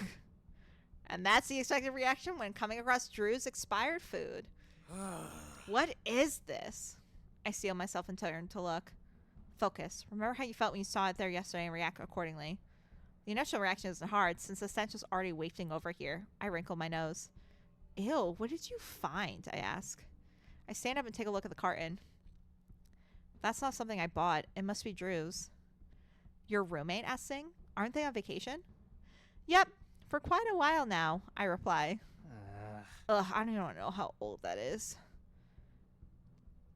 It's not sanitary to keep expired food around, Singh chides us. Seriously? Hey, don't look at me, I go. None of my food is rotting away in there. They get real mad if you mess with their stuff, so I let them take care of everything they bring in here. Once they get back, I'll make them throw it out. Singh looks at the expired food in distaste, and I sit back down and resume staring at my textbook as if I'm calm and disinterested. The refrigerator door shuts again. It's hard not to let out a sigh of relief, but I force myself to keep breathing steadily. Thank God he didn't think it was worthwhile to go digging through expired food. Finally, the words in the textbooks are coherent again. I take a few actual notes and highlight a paragraph to keep it in mind for today's lecture. Singh searches the rest of the apartment, then returns. He looks defeated. All right, we're done here. Isn't there something you'd like to say to me? I ask. I apologize. That's right, bitch. Even though we actually are in the wrong here. He could at least try to sound sincere. Bitch, we can't even be mad at him. Adrian, please. We legitimately cannot be mad at him right now. He turns and leaves, taking the other cop with him. At least now there's no worry of them searching the apartment again. I'll just have to take the knife out of that gunk. Feels good to be alone in my apartment again. I hope Edwin is grateful for this. Yeah, that bitch better be on his hands and knees for you. With a winter festival planned for tonight on campus, most of our classes let out early. No one's in the mood to concentrate, and the professors can tell they don't have an attentive audience. I'm more than happy to get out of there. It's hard to concentrate with everything that's been going on. Not to mention Edwin's confession last night. My closest friend sees me as more than just a friend. It'd be a lot easier to sort out my feelings if we weren't tangled up in a murder case. It has to end soon. It just has to. When I get home, I reluctantly start working on homework despite my ongoing distraction. Comparing and contrasting marketing techniques never felt so painful. The ringing of my phone is a welcome break. Oh, it's Edwin. I answer the phone. Our conversation last night flashes through my mind, but I managed to keep my voice casual. Hey. Hey. How are things going today? Edwin asks. It was an interesting day, I reply. Interesting in a good way or interesting in a bad way? Asks Edwin. I'll tell him about the search. Well, I've had far more enjoyable mornings than those where a detective shows up at my door with a search warrant. Wait, what? Yep, Singh was here this morning looking for your knife. He didn't find it, though, so we went back empty-handed. I see, goes Edwin. Still, it was pretty stressful. There's nothing quite like a cop going through all your stuff. I'm well acquainted with that feeling by now, unfortunately, goes Edwin. The rest of the day went fine, though, I go. And let's hope it improves further from here. So, about yesterday. Oh, we're blushing! The reminder makes my face heat up. With everything that's happened, I haven't really had time to think yet. Things are still okay between us, though, right? Asked Edwin. I didn't make things too awkward or anything. Don't worry, you're fine, I say. It would take more than that to scare me off. That's a relief, says Edwin. In that case, why don't we meet up and make your evening a bit more exciting? I've had my fill of excitement lately, I reply. You want to rephrase that? A bit more fun then, goes Edwin. Now I'm listening. Picture it. It's cold outside, at night, and we're walking around campus. This better not be that date in the catacombs you suggested, because I'm not in the mood to sneak around among the dead. We do not go near the catacombs, Edwin continues his marketing speech, but instead continue down the sidewalk when you hear people up ahead. Lots of people. The crowd around booths with hot chocolate, macaroni, and cheese. My stomach growls in response. This idea is sounding better already. Fun random fact. I don't like mac and cheese. I'm ready for the pitchforks now. Are you getting the picture? Asks Edwin. You want to go to the Winter Festival? I ask. You got it. It's just the thing to brighten our spirits. I was looking forward to the Winter Festival before all this started. Maybe we can still enjoy it. As long as we can stay with the crowds, we shouldn't be in any danger. You don't like mac and cheese? No, I don't. I don't. I mean, even if I did, I can't really eat it now. My doctor is like, stay away from cheese. I don't know. I just never... I like cheese, but I guess mac and cheese is just so much cheese. Like, too much cheese. Never been a fan. But yeah, even if I did like it, my doctor's like, no cheese for you. I still eat cheese, but I have cut back on a lot of cheesy dishes. But yeah, I've never just been a huge fan of mac and cheese. That's fine. It's okay. Like, I've eaten it at friends' houses, like when, you know, I'm invited for dinner or whatever. Like, I can eat it, and I don't despise mac and cheese, but I never willingly make it or order it. It's like an, I could live without it. But, yeah. That's just me. But I can't have it anymore anyway. My doctor would yell at me. So sad, because I do like cheese. In some capacity. Yeah. All right, I agree with Edwin. Sounds good. Let's go. Fair enough, yeah. I can be there to pick you up in just a few minutes if you're ready to go. I hesitate. Yeah, absolutely. Why the fuck would we meet him there? Yeah, pick me up, bitch. I'm passenger princess, always and forever. What am I getting so worked up over? There's a reason I should be worried about meeting with a friend. Great. I end the call and get my stuff together for the festival. When Edwin arrives, I'm ready to go.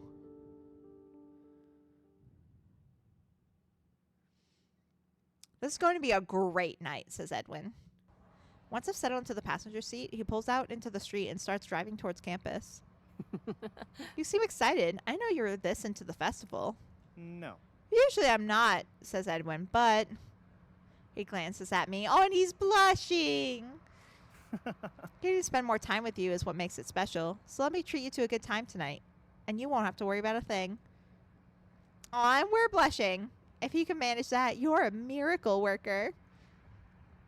One miracle coming right up, says Edwin. Just wait until you see that winter wonderland.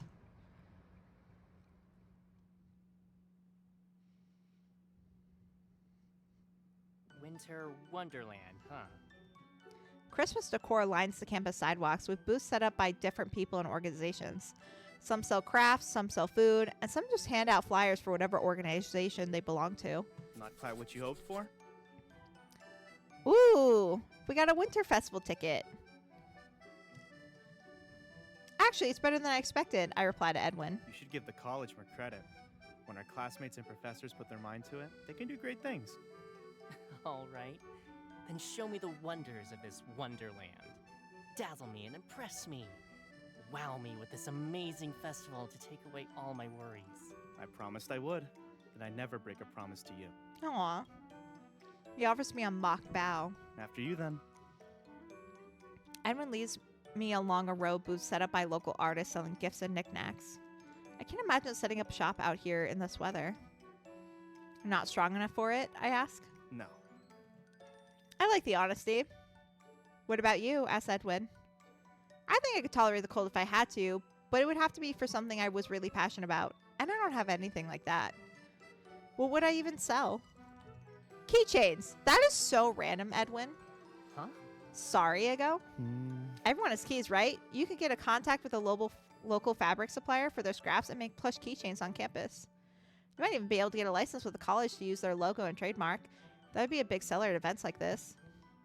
More generic designs might also get some attention, plus anything unique you had in mind.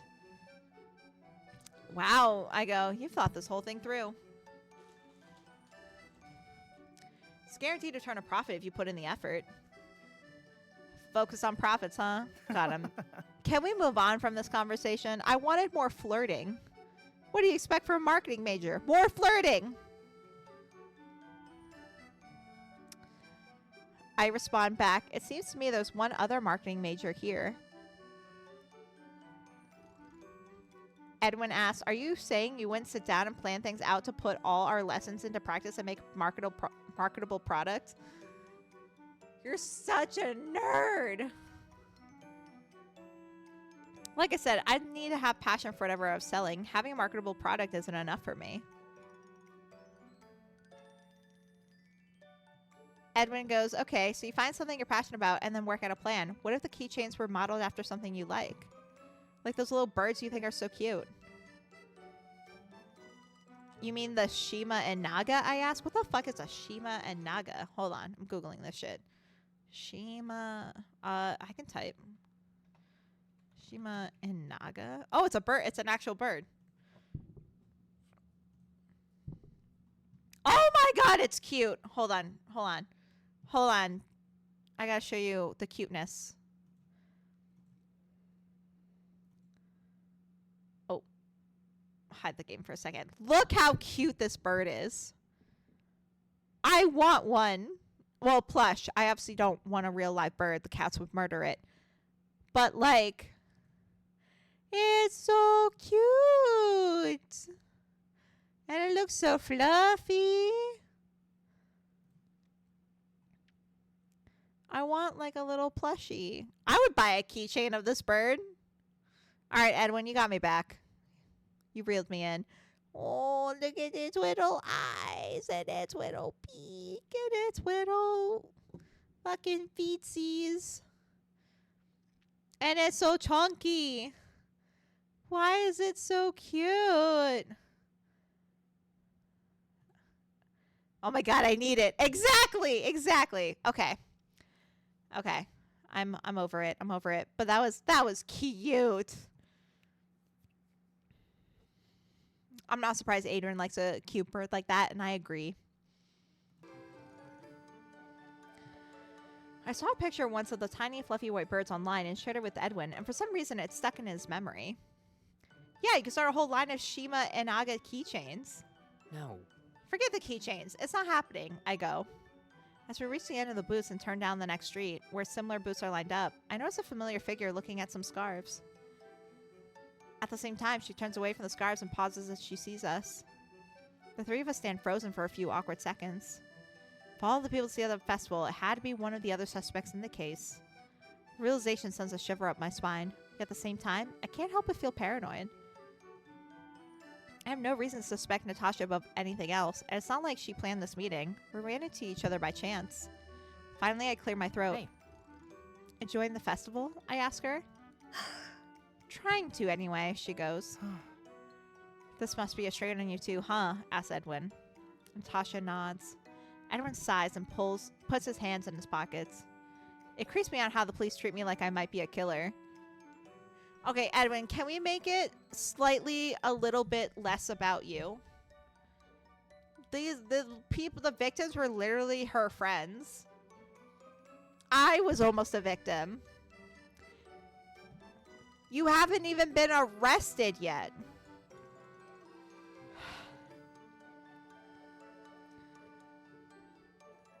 Okay. Same, goes Natasha. I just hope this is all over soon. I feel like I can't concentrate on anything these days, so hopefully the festival will let us take our minds off the case, I say. There, you look like you understand the spirit of Christmas, says the random voice. A voice cuts through our conversation, and I turn to see a tall man dressed in a suit and a top hat. He vaguely looks like one of our professors, but I hardly recognize him in this current getup. Who are you supposed to be? Asked Edwin. Ebenezer Scrooge is my name. Ugh. I didn't know they were going to have actors at the Winter Festival, says Natasha. The man dressed as Scrooge points past us towards the crowd of people filling the streets. The spirit of Christmas present sent me here to walk among my fellow men and learn the true spirit of Christmas. He tasked me with learning the meaning of repentance, or else what I've learned will be for naught. I can't speak. Repentance is when you acknowledge what you've done wrong and then make an effort to do better, I say. It's when you show your regret through your actions, not just words. Oh, God. I don't remember fucking actor talking to us last time. Can we not? I honestly forgot it was around Christmas time in this game. Scrooge goes, is there even any point to repentance for a man such as me? So few people will ever even know or believe that I've changed. What are you talking about?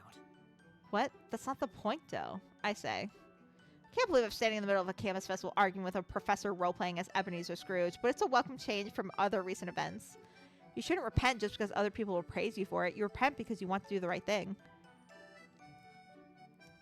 The Scrooge goes, you speak boldly for someone who isn't in my position.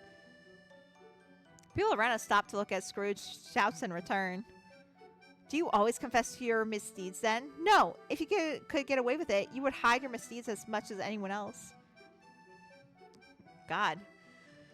My options are repenting is the right thing to do even if no one knows. Not everything needs to be confessed. Repenting is the right thing to do even if no one knows. What? Asked Scrooge. Even if no one ever found out the truth, knowing I'd done something wrong would eat away at me inside, especially if it hurt other people. I'd want to confess and do whatever I could to make up for it. I see, says Scrooge. So that's what you consider to be the nature of repentance. Perhaps now I have an answer the spirit of Christmas present will accept. Scrooge turns and walks away, and the other students break out into applause. It looks like he's heading for another group down the sidewalk, although I don't know if it'll be for the same routine or if he has a different question in mind. Well, I certainly wasn't expecting that, I say. Neither was I, says Natasha. Quite a performance for the campus winter festival, goes Edwin. They did a pretty good job this year. I know, I'm impressed, I agree. They have hot chocolate too. That sounds pretty tempting right now. Edwin asks, what better choice could there be for a cold night like this? Whew, it's good to see them getting along. With that in mind, I look at Natasha. Do you want to walk around the festival with us? We could get some hot chocolate together. She seems startled by the offer. No. What? Oh, no, thanks. Actually, I'm supposed to meet my brother here. He should be along any minute now, says Natasha. Oh, she was blushing. Oh, Natasha, I love you. I almost romanced you this time, but I went in the order, and thank God I did Edwin, because then now I don't ever have to do it again. Talk to you later. I'll see you around. Edwin and I wave to her and continue on. Hey. There's a skating rink. Skating rink, I go. On campus?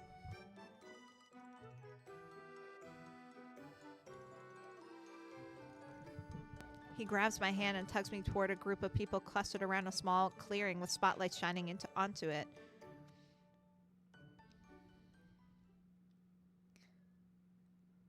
We get closer to see people leaning up against a makeshift fence, all looking in at Edwin. That looks like they found the iciest part of campus and stuck some fences around it. I know it's not the most impressive rink in the world, says Edwin, but it's not that bad. It's safer than skating down the road, too. Which I've never been tempted to do. How about it? Come on, let's try it.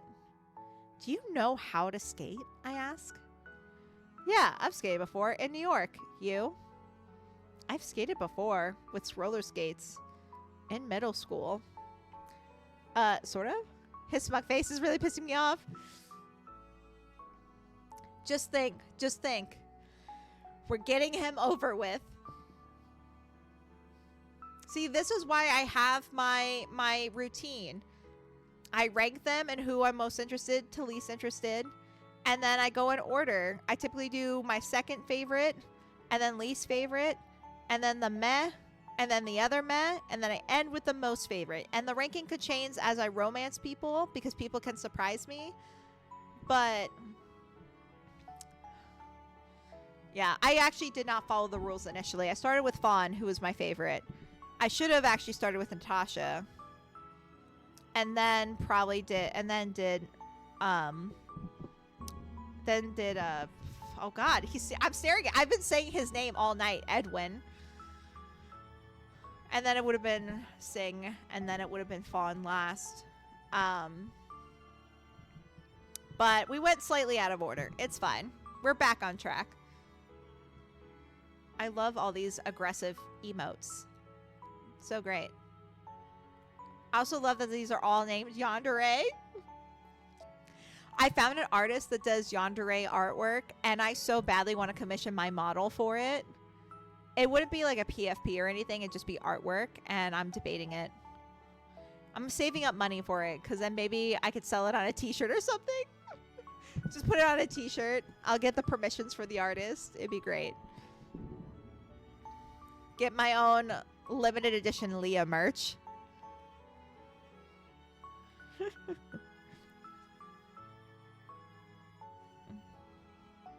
Don't worry, goes Edwin. If you have trouble, I'll help you. We both get in line. I blow on my hands and rub them together to fend off the cold. You let me know when and where. I got you. You know, maybe that will be the goal for my birthday subathon this year, where I'll be 28. The goal, I'll be like, hey y'all, help me pay for this artwork. We'll then get some t-shirts for people. Person who donates the most gets a free t-shirt of the artwork once it's all done and made. That might be a subathon goal this year, because I can't think of anything else I would. Because last year y'all helped me pay for this model. Probably, yeah, I would probably just do it for more artwork for stream. So yeah, that could be the final goal. Be like, hey, let's reach this amount and then we could do this. Wow, don't cough and make it sound like it's old. It's not old. I'm actually very excited to be 28. I don't like being 27. The only odd number I like is the number 3, which is my favorite number. I don't like odd numbers otherwise.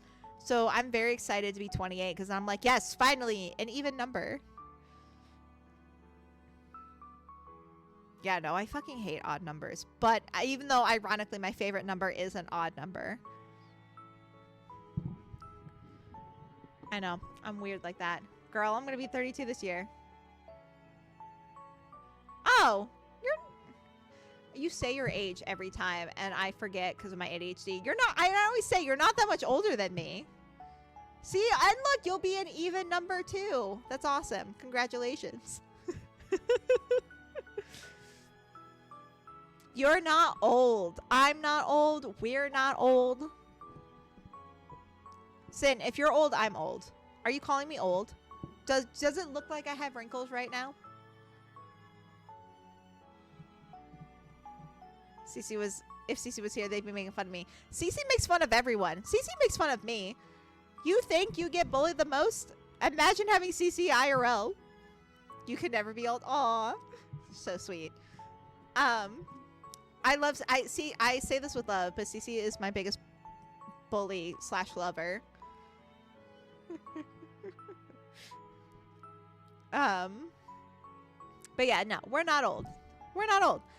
Though it was funny because Cece texted me a couple days ago asking me how old I was again. And I was like, why? And they're like, yeah, I'm planning your 30th birthday. And I'm like, Jesus Christ. Well, I guess you got 2 years to do it now. Two and like 4 months, 2 years and 4 months or whatever. Sounds like Cece. It is Cece. I was like, Jesus. So excited for me to turn 30. Cece's very ready for me to join the dark side. Cece cannot handle having someone in their 20s as a friend. Even though it's late 20s. I'm basically out of my 20s at this point.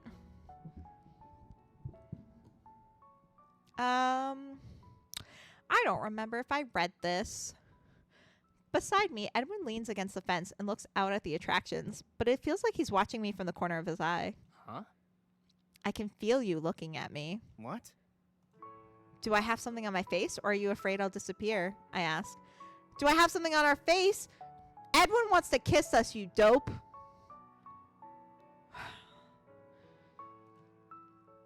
You can't guess why? Asked Edwin. Yeah, see, Adrian.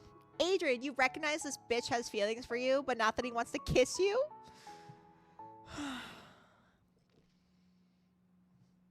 I will say playing something like this makes me feel better because sometimes I think I'm a dumb bitch, but then I'll play a game like this and I'm like, no, I'm actually not. And that's reassuring. Oh, because he... And now we're blushing. At least the cold air should help disguise my blush. Right. We both look awkwardly away from one another. The line moves up a fair amount as a group of friends leaves the skating rink together. Finally, it's our turn. The students managing the rink have rental skates available, so I take a set that looks to be about my size and put them on. What do you mean looks to be about my size? They have sizes. We should know our shoe size. Okay, whatever. Then I straighten up and step forward. Whoa. I grip the flimsy fence railing for support and head back over to Edwin very carefully.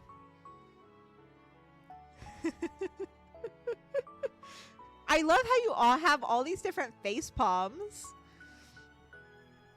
Don't walk, goes Edwin. Skate. Brilliant advice there, I say sarcastically. No. No, I'm serious. You're wearing skates. They're not meant for walking. You're making it harder for yourself. Bend your knees and slide your feet like this. He skates past me and does a fancy twirl like it's the most natural thing in the world. Of course this bitch is good at ice skating. Fuck this guy. Meanwhile, I still feel like every slight movement might pitch me flat on my back. See? Show off. I'll protect you, no matter what. Oh my god. I need to take a shot every time he says that voice line. Come on, you can hold on to me. All according to your plan, huh? I go. You give me too much credit, says Edwin. I do. We do. No credit for you, sir. I take his hand with some hesitation. Now we can... That's how we end with alcohol poisoning. So even you agree, he says that line way too fucking much.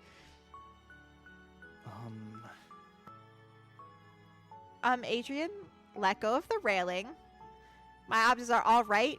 Nope, this railing is my best friend now. I think Edwin will get a little pissy if we don't trust him, so we'll say all right. I reluctantly let go of the makeshift fence. As soon as I do, my skates slide forward, and I nearly fall. Or at least it feels that way. I clutch Edwin's arm for support. Slowly, very slowly, we edge away from the fence. See, you're getting the hang of it, says Edwin. Let's jump right in. I swear to fucking God, if Edwin doesn't kiss us at the end of this night, I will riot. I've threatened to flip my desk like 56 times tonight. Let's go. Seriously? You must be joking, I say to... I almost said to Adrian. We're Adrian. Sorry, my upstairs neighbor dropped something and it scared the fuck out of me. Hope you're okay, neighbor. You must be joking, I say to Edwin. Keep one foot in front of the other. When you slide, shift your weight and keep your ankle straight, says Edwin.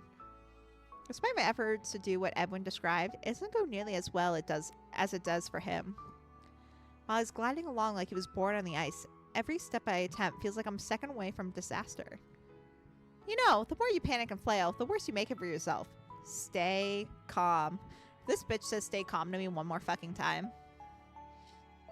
It is never a good idea to tell someone to stay calm, to relax. It's not a big deal. Them fighting words. See, we're already angry. Easier said than done. Whoa. One of my feet slips out from underneath me and I lose my balance, but Edwin catches me with his other arm. You're all right, says Edwin. He steadies me. Seems like skating is one of my talents, I say. You just need practice, he goes. Let's take this one step at a time. Bitch, just get me off this ice, for the love of God. I used to rollerblade and roller skate all the time as a kid. You will not catch me doing it as an adult, though. Mainly because the older I get, the less balance I have. I trip on air. You ain't getting me back on a blade or wheels. As a kid, had the perfect balance. As an adult, I have none. I actually asked my doctor about it, and they're like, that's normal. And I'm like, is that normal? That seems concerning. And they're like, well, you're fine. And I'm like, I guess. But, yeah, no. Well, you cannot catch me on a skate of any kind anymore. But I used to roller skate a shit ton. And I also used to ice skate all the time. Slowly, little by little, Edwin guides me through learning how to skate until I can at least manage a few baby steps around the rink.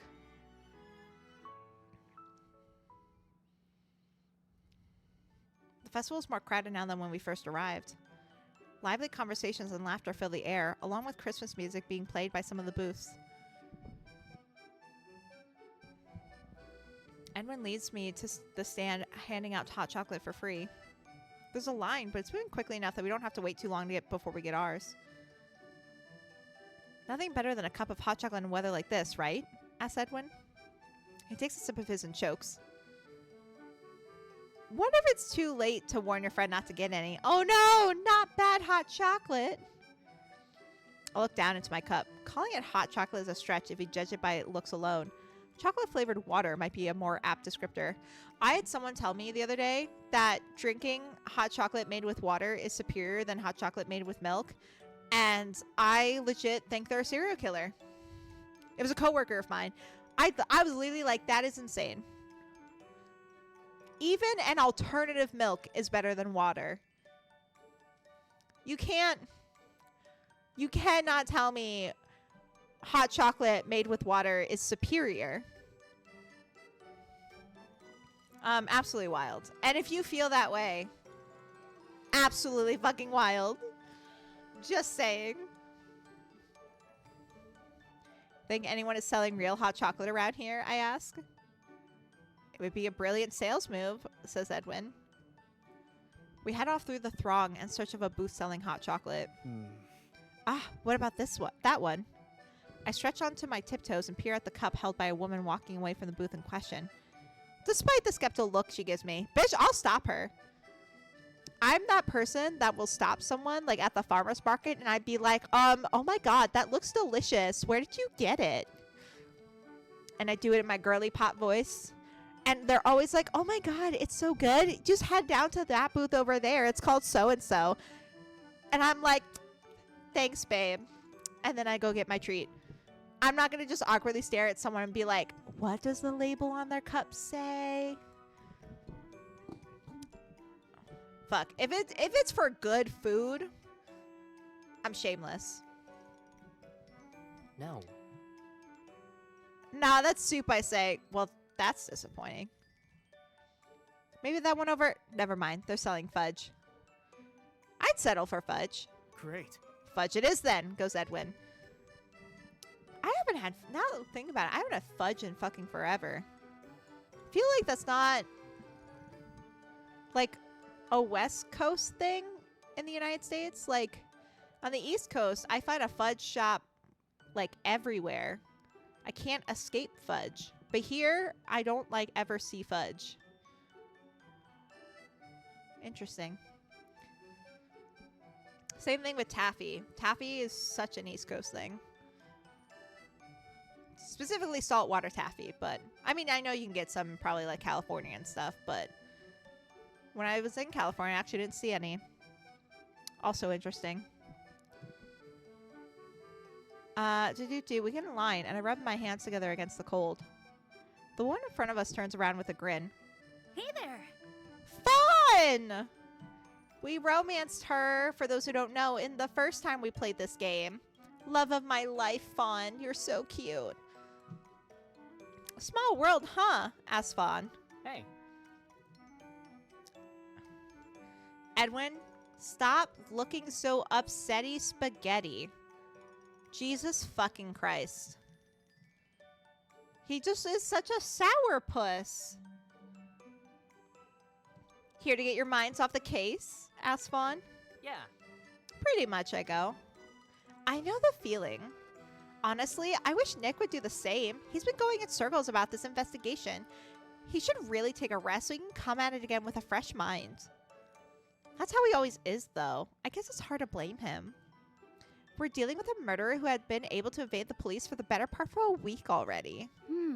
Of course, that's not necessarily a danger depending on the killer's pathology. But then again, if we knew the killer's pathology, we might have caught them by now. Did you already forget the part about us trying to get our minds off the case? Asked Edwin. Ah, sorry. Oh, sorry. I haven't had much of a chance to chat with Adrian about the case, so I thought they might be interested in hearing my theories. She looks at me. Fawn, as much as I adore you and normally would listen to you talk all day, any day, I'm unfortunately romancing the sourpuss, so I have to say no. I'm so sorry, girly pop. I love you. You're my favorite redhead. No. No thanks, I say. I'd rather spend the rest of tonight pretending the case doesn't exist. Suit yourselves. She turns around and Edwin exhales. Thanks. Thanks for that. Don't mention it, I say. I don't think she meant any harm, but I don't think that conversation would have done us any good. Yeah. We wait quietly in line until it's finally Fawn's turn. She buys her fudge and then waves to us as she steps away from the vendor. See ya. Edwin and I are next, and we each buy a small plate of fudge. One bite of the thick, rich chocolate is enough to make up for that sad attempt at hot chocolate we got earlier. It might not keep me warm, but it sure is delicious. I smile at Edwin. Thank you. Thank you for taking me to the festival tonight. Anytime, he goes. I'll protect you, no matter what. Jesus fucking Christ. He said that 4 times today. For you, I do just about anything.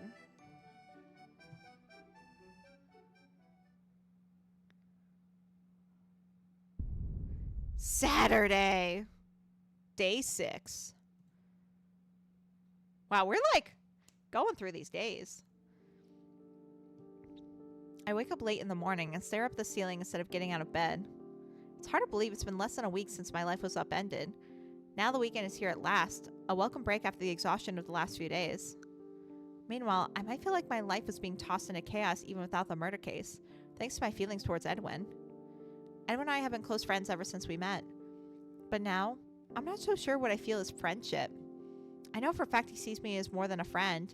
He confessed it to me himself. I know! Adrian! I unfortunately was there. Chat was unfortunately there as well. This game acts like it's not like you're not going to binge play it. I'd play a whole playthrough of this in a day if I had the time. The question is, what do I want to do about that? Last night's visit to the Winter Festival felt an awful lot like a date. It's like we're poised on the brink between friendship and romance. I shake myself out of my thoughts and prepare for the day. Kim is supposed to stop by in a few hours, and there's also another study session this afternoon. As nice as it is to relax, I don't want to have to rush later. After a quick breakfast, I settle down and get an early start on my homework. Once it's out of the way, the rest of my weekend will be free. Finally, it's time for Kim to arrive, and I let him. Let him in, I mean, not let him arrive. Can't really control that. Thanks for coming by earlier than usual, I say. I hope it wasn't too much trouble. It's quite all right. Not at all, says Kim. This is Dr. Kim, our psychologist, because we are the witness of a murder. We both take a seat on the couch, Kim leaning back and opening his notebook to a new page. So, what's going on? You seem more relaxed than the last time we met. Does that mean you're feeling better about the situation? My options are, I have someone I can rely on. I'm confident the police will solve the case. I have someone I can rely on. I mean, Edwin's not really reliable, but I like the illusion that I have someone to rely on. I like the delusional aspect of that. Is this the friend you talked about last time? Asked Kim. Well, yes, I say.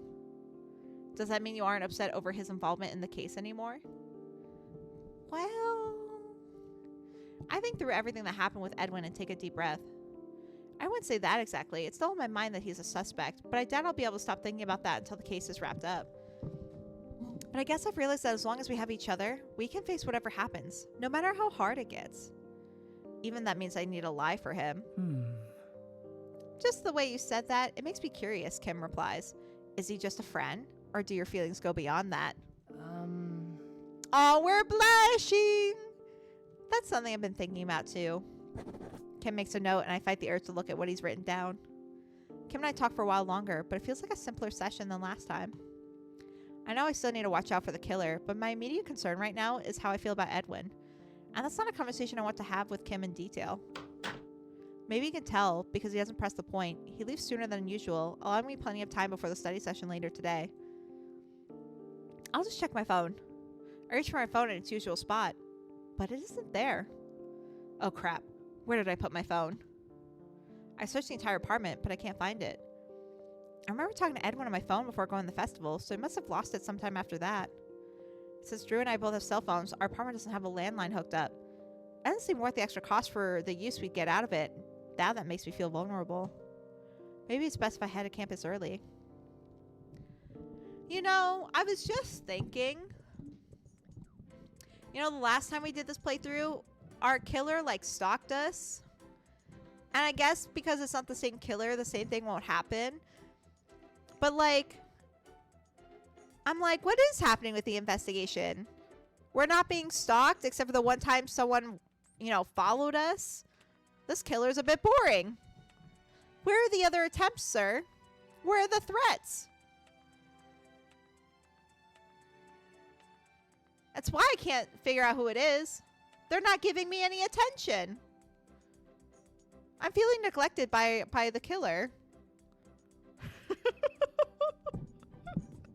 Never thought that would come out of my mouth, but here we are. When I get to the library lounge, Edwin and Riley are already there. You should have called me, says Edwin. I'd have given you a ride. I couldn't, I say. I lost my phone. Huh? You what?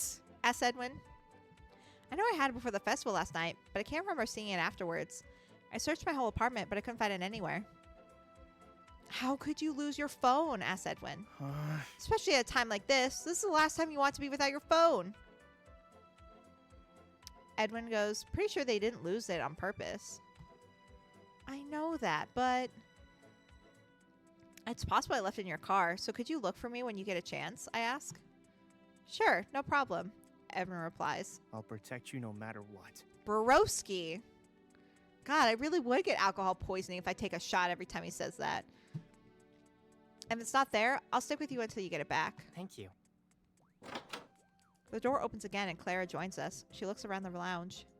Am I early or is it just us today? It's just us, says Edwin. We thought it would help us out more if we had a study session focused on our materials so we can really get into it. Sounds good to me, she says. Right, then let's leave aside the question of how Adrian has been spending their time. Thank you. And get started. Like before, we split up the chapters between us so we can compile our notes and go over everything together. I turn my attention to the section assigned to me and start to read it through, taking notes when I can. As I read, I become aware of Edwin glancing my direction. Ugh, Edwin. I love that we distract him. I look up at him, but he turns his attention back to his notes. Someone's not focused on studying. After a few more minutes of reading, a piece of paper appears in the corner of my vision. It moves closer, pushed by Edwin across the table. There's a note written on it. Want to hang out tonight? Ooh. Abso-fucking-lutely I do. I glance at Edwin, who pretends he's reading his textbook. Unbelievable. What is this, high school? I write a reply. The options are I'd love to or no passing notes during a study session. And as much as I want to scold him, he'd probably just be upset. So I'll say I'd love to. I write I love to on the page underneath this message and then pass it back to him. He reads it, then looks over at me with a smile. He starts to write again. I can't help but roll my eyes, yet at the same time, I find myself returning his smile. Passing notes back and forth like this is silly, yet oddly sweet. A moment later, the page slides in front of me again with a new message on it. Your place? We could watch a movie.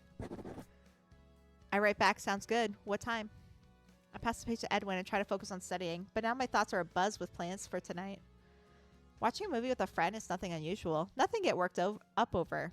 Yet, my heart is racing. Another message arrives in front of me.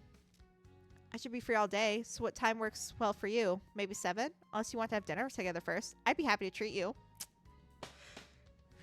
Honestly, as much as Edwin is annoying, Adrian, say yes. Be with him. Accept his feelings. Why are we holding back? Just dive right in. He's semi-good looking. He likes to treat us. He has a car, is reliable, good at his studies. Surprisingly for being a dumbass. Like, he's not perfect, but he's pretty dang great. On paper. We're still on the fence if he's a murderer, though. So that might be a reasonable hang-up. But we just dive right in. Oh, Riley's pissed. Oh, God, they're looking at us with that smirk.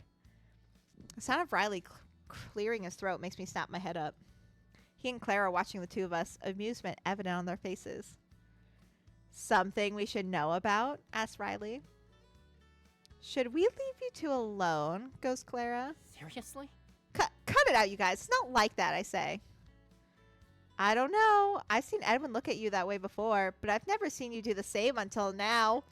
Look at you, Clara, clocking that shit. Good on you, girl. She has. Wait, what? I'm loving this. Looks like they want to keep it a secret. Maybe we shouldn't bother them, says Riley. But it's so obvious, says Clara. My cheeks flare with heat, and Edwin ducks his head, the tips of his ears red as he pretends to be engrossed in his textbook. We somehow survive the rest of the study session and get out of there with only a bit more teasing from our friends.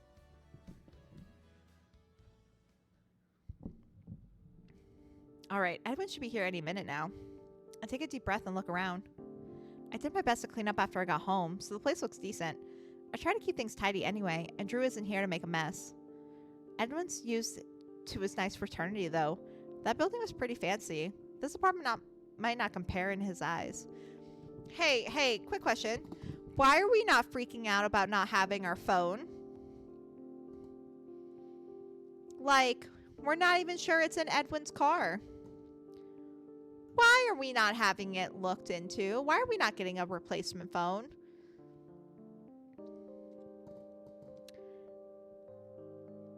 The lack of urgency about that is concerning, considering if someone were to attack us in our apartment right now, we are absolutely fucked.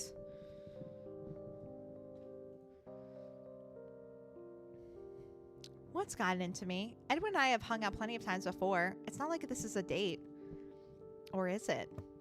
A quiet knock interrupts me before I can continue overthinking things. Date or not, he's here. Just to be safe, I look through the peephole to make sure it's actually Edwin before I unlock the door. Hey. He offers me a fake bow and steps inside. What? No flowers? I ask. No. Nope, but I brought you something better. Oh my god. Is it my phone? He reaches into his pocket and then pulls his hand back out with a flourish to reveal my phone! Oh my god, what if that means he's the killer? He stole our phone to make sure we weren't talking to police or some shit because he got paranoid that Fawn was there. And Natasha. He could have stolen it. God, I really think it's either Detective Singh or it's Edwin. Oh my god. Wouldn't that be crazy if the killer turned out to be Edwin again? And then for those who may be lurking and don't know, every new game start, you can like randomize the killer. So you can romance the killer or romance the civilian and someone else be the killer. Edwin was the killer the last time we played, but we weren't romancing him. But that doesn't mean, because it's a 1 in 4 chance. Because no one likes Edwin. Ah! It's a 1 in 4 chance, so it's not like it's impossible to get Edwin twice in a row. But like, how convenient that we lost our phone and that he has it. I feel like he had to have stolen it. But then again, we are a Thembo, and our character does not keep track of their things. God, I'm so unsure. It's literally 50-50 to me. Either Singh or Edwin. I literally don't think it's any of the women.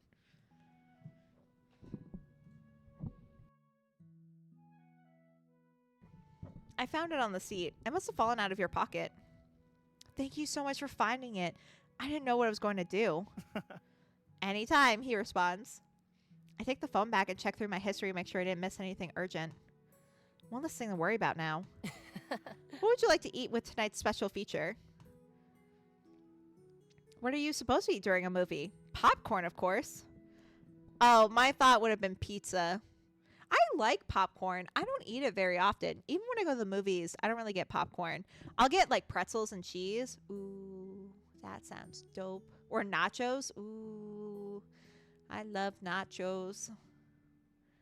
With jalapenos. Ooh.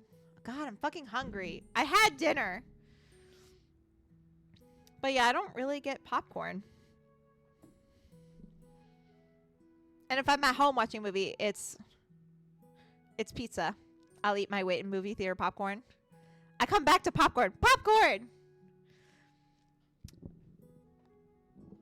I mean, movie theater popcorn is pretty dope. I like popcorn. I don't eat it as often as I expect to as someone who does like popcorn. I did try for the first time. I don't know if any of you know what this is. So we had people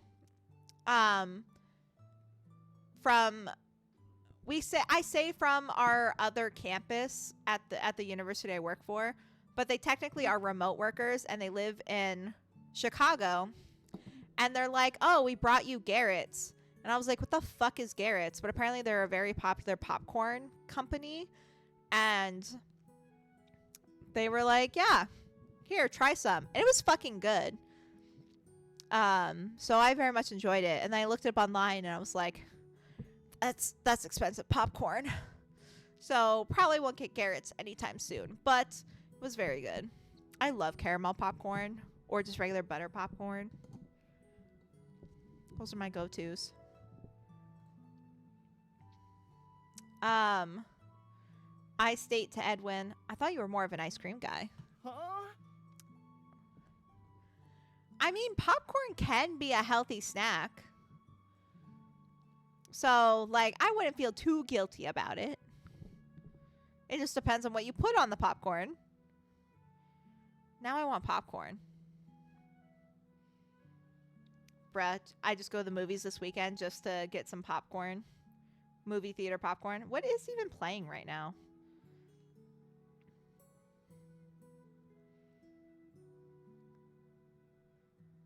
Let me see. Now playing. Not interested. Not interested. Not interested. Not interested. No. No. No. Okay, so there's nothing out right now that I want to watch. So maybe not. Maybe next time. There just hasn't been a lot of movies that actually make me want to go to the theater. You know?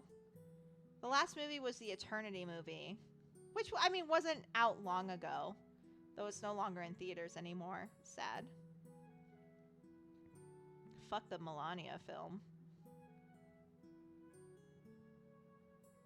But, yeah, I don't really see anything in right now. Oh, there's a Stray Kids movie. When the fuck are they showing? Oh, I can go see the Stray Kids film tomorrow. I do love me some Stray Kids. I do love me some Stray Kids. Ooh. Oh. I still gotta go see Iron Lung. I heard really good things. It is not my genre, so I will not be watching, but I've heard phenomenal things about it. I mean, more that I shouldn't eat popcorn because of my Crohn's. Oh, I see, I see. I got what you're saying.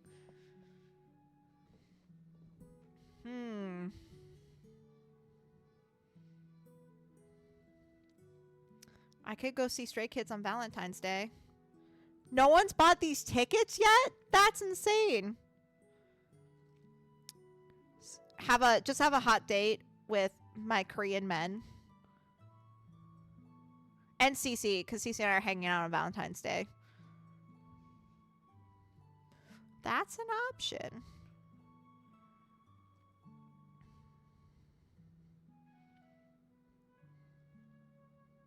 It's a 2.5-hour film.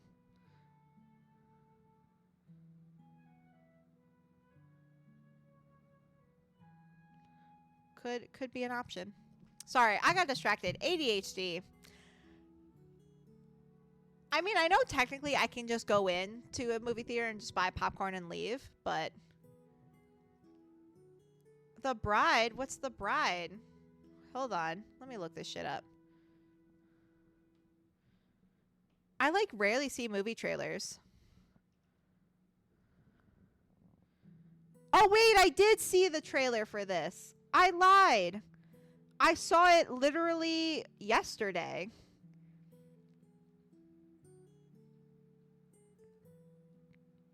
It does look interesting. I'm down for a gothic crime film. Yeah, I'm down for... I love Frankenstein. Ooh. When the fuck does it come out?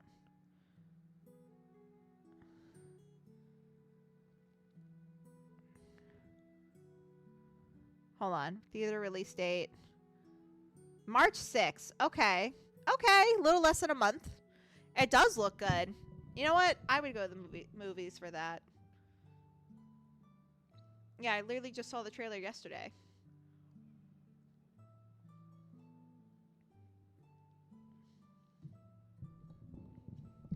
I do love going to the movies, but it's just gotten so expensive, so I don't go often. But I do miss it. I love the smell of a movie theater, the popcorn and the butter. Ah, so great. I forgot what we were talking about, but Edwin is going, it's 20 degrees outside. I don't remember the context. But not inside, I say. This is the dumbest conversation. He takes off his scarf and jacket and sets him down, shaking his head. Did you have any trouble parking? I ask. No. No, parking was pretty good. Much better than at the frat house, in fact, Edwin responds. Is there still a police car out front? I ask. If there was, I didn't see it. That's not good. Did they already stop monitoring my apartment? They haven't caught the killer yet, but maybe they decided the risk to me is low enough now. Or maybe they're so close to cracking the case they pulled out. Or maybe it was always just for show. I saw a car parked out there this morning, but I didn't check if anyone was in it. Edwin leans against the countertop.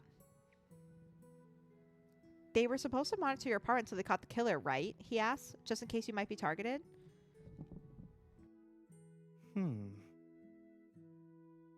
I click too soon. Yeah, I say. Edwin continues, maybe that means they think the danger is past. Or maybe they're in between shifts or driving around the building and I arrived at just the right time to miss them.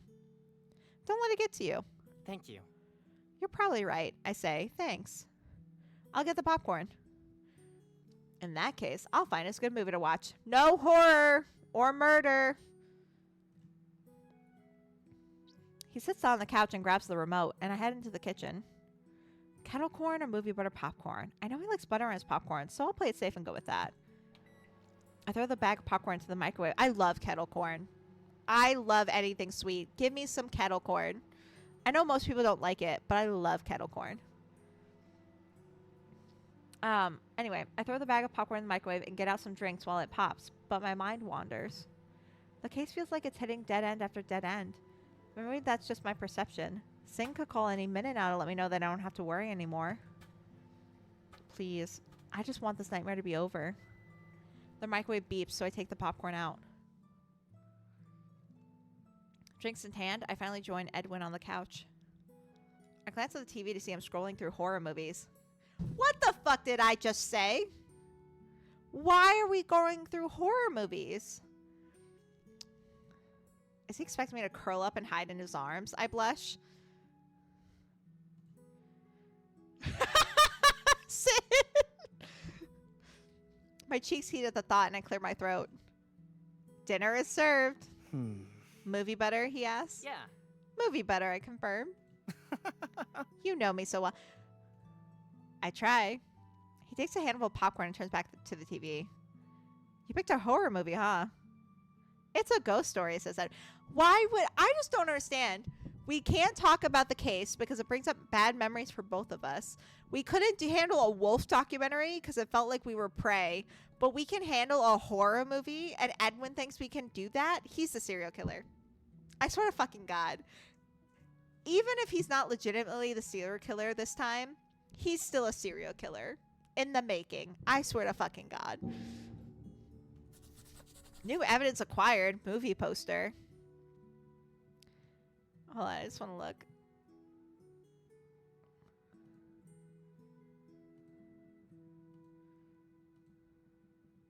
Yeah, there's our movie poster, The Spoiled Milk.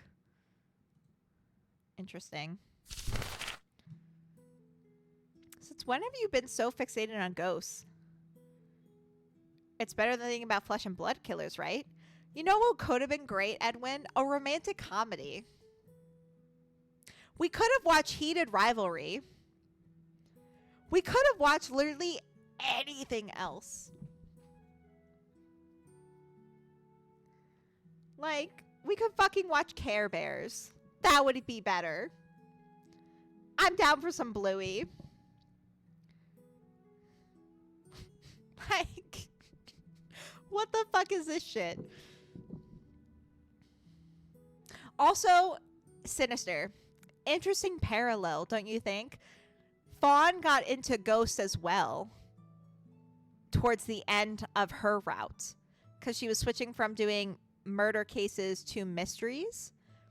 So we went to that haunted house, and now Edwin is obsessed with ghosts. He brought up the ghost hunters in the catacombs. He's now bringing up a ghost horror movie. Like, isn't that an interesting parallel? I don't think it's like connected or that means anything. I just thought it was an interesting parallel that they both did that. I think we're cursed. We're totally cursed. What are you talking about? I never once thought that we were unhindered in life. But I just thought it was an interesting parallel. I'm so glad you were here the first time we played this.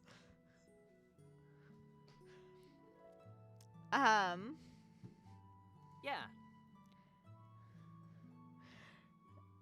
We respond to Edwin. You have a point there. Remember to stay hydrated. Thank you for the hydrate lore. Oh, and I forgot to tell you, Sin. I took my sippies during the last ad break, but let me do your sippies lore. Sippies acquired. Edwin goes, right now, I'd like some escapism where the threat is something I'll never have to worry about in real life. You know what also would have been a great movie?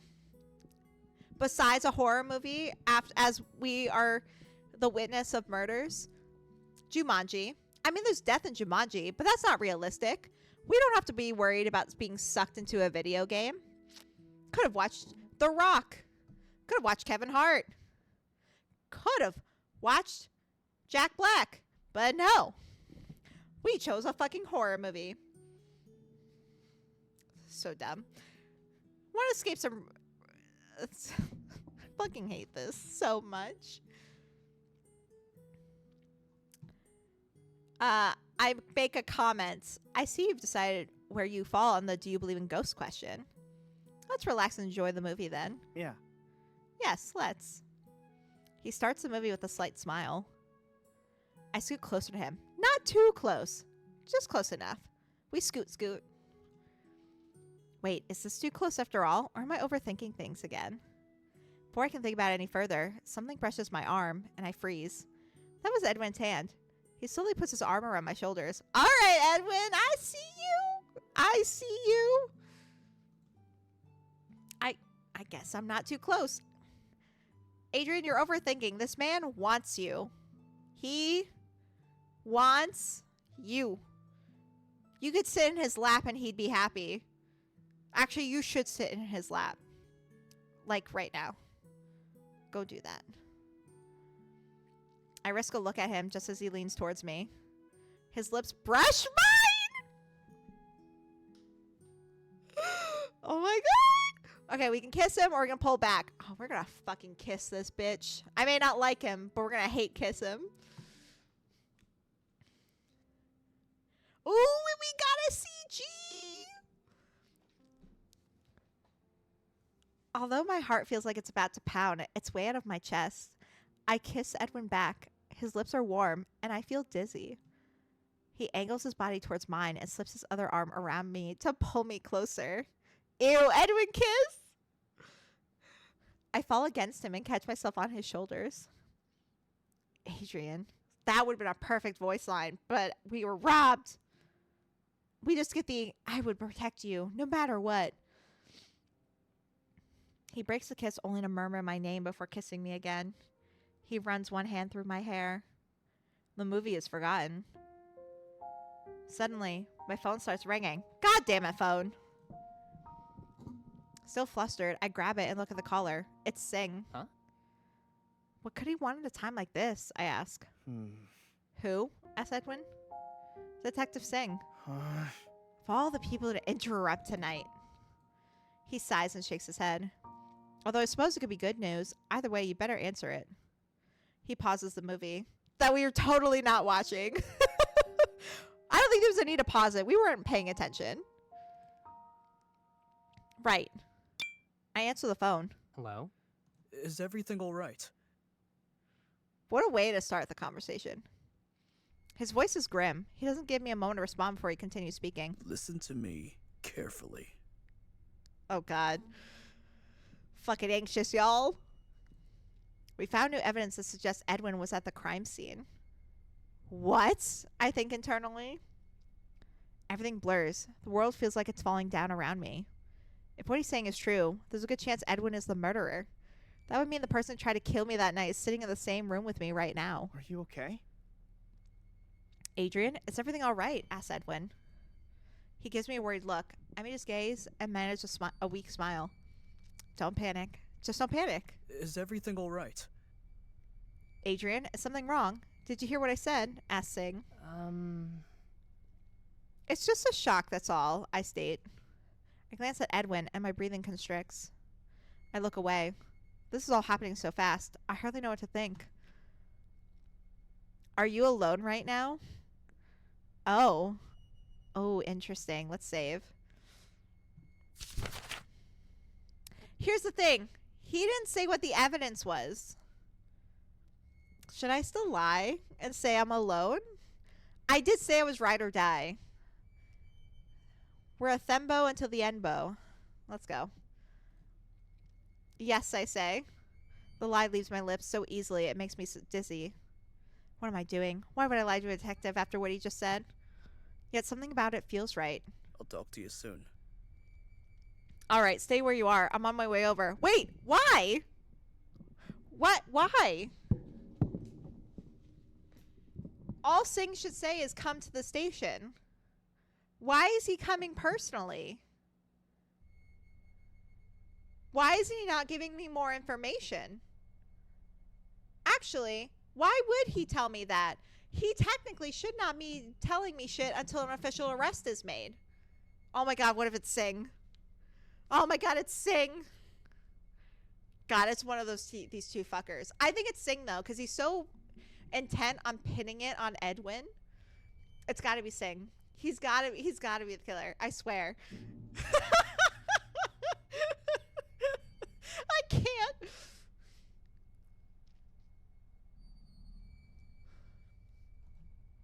Right, I say. Numb, I end the call and stare at my phone for a minute. Adrian? Adrian? Adrian! I jump and look at him. Are you okay? Are you alright? What was that phone call about? Bitch, you can't be here. I just lied to the police and said you were not here. Look at dumb hoe. I swallow hard. Singh just more or less told me Edwin is a murderer. Yet, Edwin has been my closest friend for a long time now. Maybe even more than a friend. I would think more than a friend after your epic makeout session. We'll trust in Edwin and tell him the truth. I can trust Edwin. As soon as I think it, I exhale slowly. My doubts for a minute go fade away. I don't believe Edwin is a murderer. God, guys. Watch me be the dumb hoe at the end of this. Detective Singh called about the case. Bad news, he asked. His wide-eyed look further convinces me of its innocence. He claimed they found evidence implicating you as the murderer. Wait, what? He lifts his hands into the air. It's not true, Adrian. I swear it's not true. I don't know what they found, but I'd never kill anyone. I'd certainly never do anything to hurt you. I believe you, I say. You do? He looks so vulnerable right now that I can't help but hug him. He makes a startled sound, but doesn't pull away. If I didn't believe you, I wouldn't have told you about the call.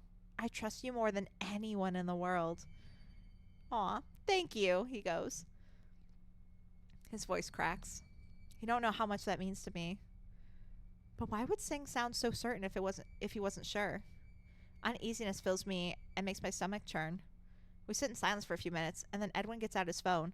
He taps at the screen, suddenly intent. What are you doing? I ask. Just taking care of something. That's not fucking suspicious. Well, that tells me nothing. Yeah, thank you, Adrian. It takes him a few minutes to finish this mysterious business, but then he finally puts his phone away. We look at each other. Suddenly, I wish I had that knife to protect myself with, just in case.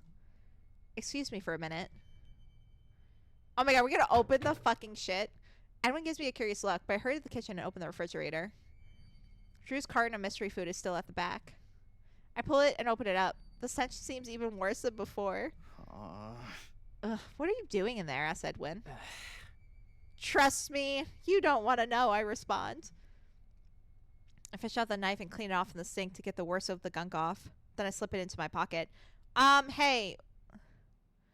We didn't use soap? Please tell me we use soap. I grab a drink from the refrigerator while I'm at it and return to the living room.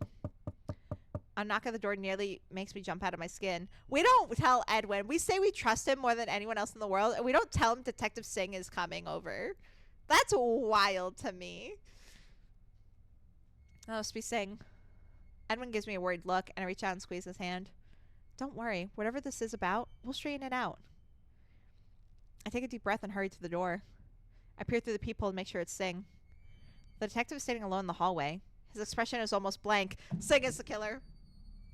His expression is blank. That is him. That is him. Oh my god, we're fucked. Do we still have Fawn's business card? I mean, we'd email her, but at least she would know who's behind our death. I open the door and he immediately steps inside and shuts the door behind him. Huh?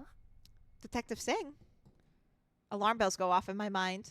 Something's wrong. He's not acting like he should in this situation. I called this shit. I fucking called it. Then he draws his gun and points it at me. I did. He was the first one I seriously named. I fucking called it, bro. What? Detective Singh, what are you doing? Closing the case, he replies. Edwin jumps up from the couch and charges toward him. What? Taken by surprise, he turns to look at Edwin, enough to angle the gun away from me. That's the chance I need. I dash forward, closing the distance between us. I pull the knife from my pocket and stab his hand. He drops the gun with a cry. Edwin lunges for it and picks it up. He aims it at Singh with shaking hands, eyes wide. Hmm? Think you can shoot a man? Asks Singh. If it's to protect Adrian, I can, Edwin responds. He steadies his grip and keeps the gun trained on Singh. Call for help, shouts Edwin. Right. I grab my cell phone and call the police. It's the number Singh gave me for the station, which might not be the best choice, but it's already ringing by the time that occurs to me. Why are we not calling 911? We're calling the station number and not 911? Before I can change my mind, someone answers. It's Fawn! Hello? Fawn, this is Adrian. Detective Singh is here, but he tried to shoot me. Edwin bought me enough time to call, but we need help now. What? All right. I'm on my way. The line goes dead, and I exhale slowly. Fawn!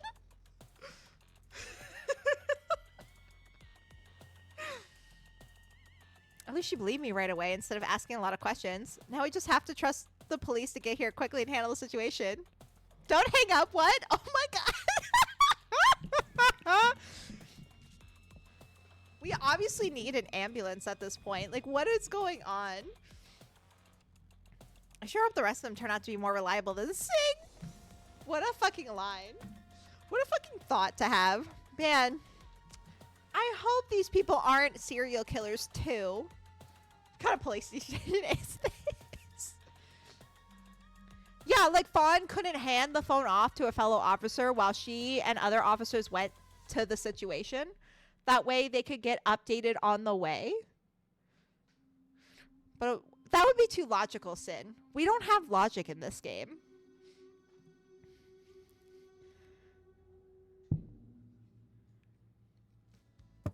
A few nights later.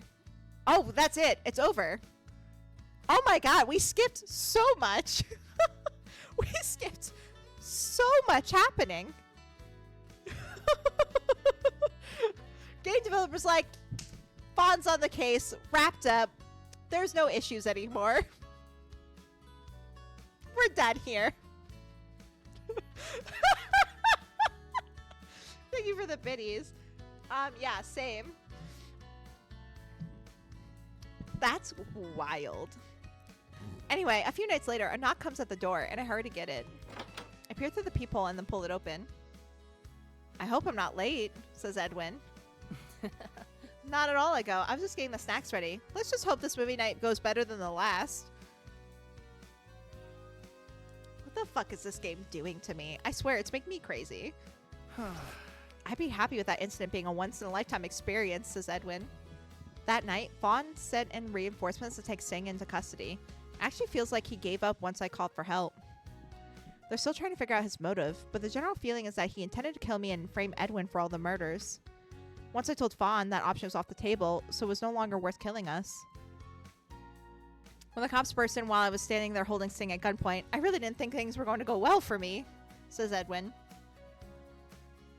Yeah, anyway, yeah, the writing for this playthrough is absolutely wild. I feel like Fawn's made a bit more sense. Like, I don't know, the progression made a lot of sense. So, I'm very curious to see what Sing's reasoning is, because, like, I can't fathom why he'd be the killer.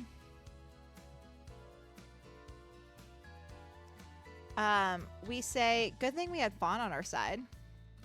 We sit down on the couch to watch a movie, preferably with no distractions this time. Or at least almost no distractions. I look at Edwin. He leans towards me and our lips meet in a soft kiss. I don't care about this right now. Normally I'd be all up in this, but tell me more about Sing. Why are we glossing over this? Our relationship is still new, but now we have all the time we need to make things work. We survived a murder case together, and Edwin saved my life. As couples go, I think we're off to a good start. Brother. Don't tell me that's the end. Do we not know why? No. No. We never find out why Sing did it? We never learn?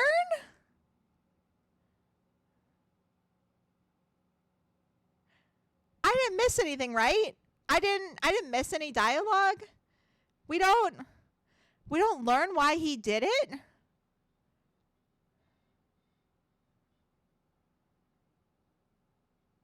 I'm speechless. I'm shooketh. Cause what do you mean? What do you mean? We don't learn more?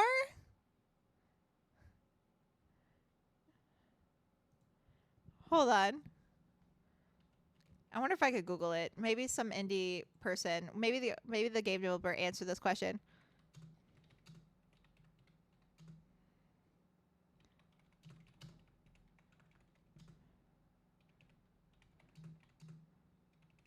Googling.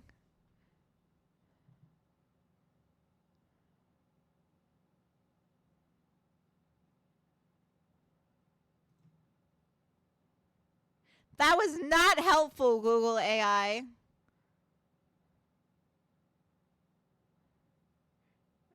Google is useless.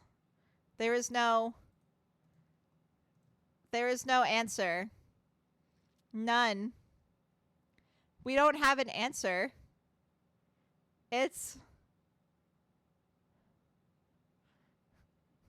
We'll never know why he did it.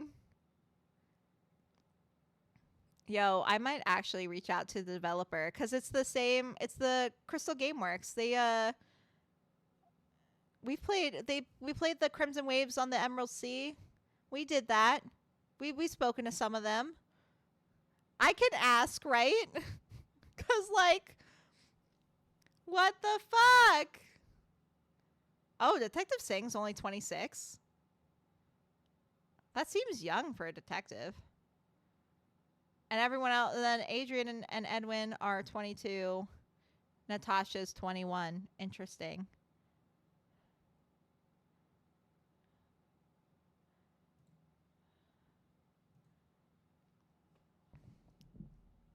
Well, I don't know what to do with myself. This is going to keep me up at night.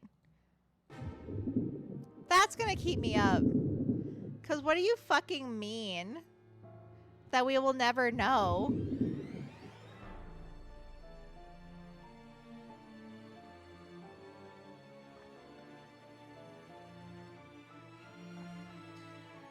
I don't know what to do.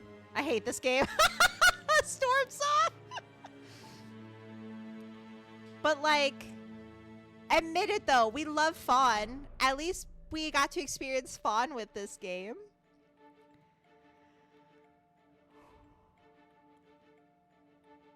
We're gonna have to, she was great, yeah. Natasha would be cool, too. Well, the next step to be romance would be Sing. Because I don't love him nor hate him. And then Natasha would be last to romance if we go in my proper order. If we want to be rage baited, I can stream this again. Not for a while. We'll give it another couple months in between so we can forget and then get rage baited all over again. I feel like this is a good rage bait game. But, yeah, that's crazy. Like, we actually got a reason for Edwin. We just didn't get a reason for goddamn Sing.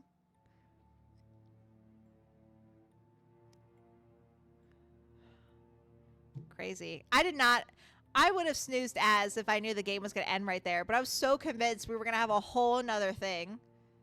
I wonder if you need more evidence. That wasn't really, I mean, it possibly, but most of these are only unlockable in other routes. I could replay and find out, but like, he was caught red-handed. He tried to kill us.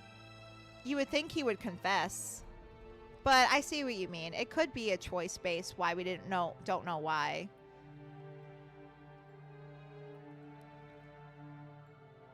It is possible. I still want to play it because I do like the aspect of like not knowing who it is. Hold on. His says selfish desires. Could he have also been jealous and liked us at first sight like Edwin did? Like Edwin killed the swimmers out of jealousy, but that makes no sense because Nick didn't know who we were first. We met him through the investigation. Selfish desires. I literally wish I knew what that meant. The only killers we haven't experienced yet is Fawn and Natasha. Yeah, Edwin is totally the jealous one. His story as a murderer was fucking wild lore. It was so good. I also shit on them the whole time that game too.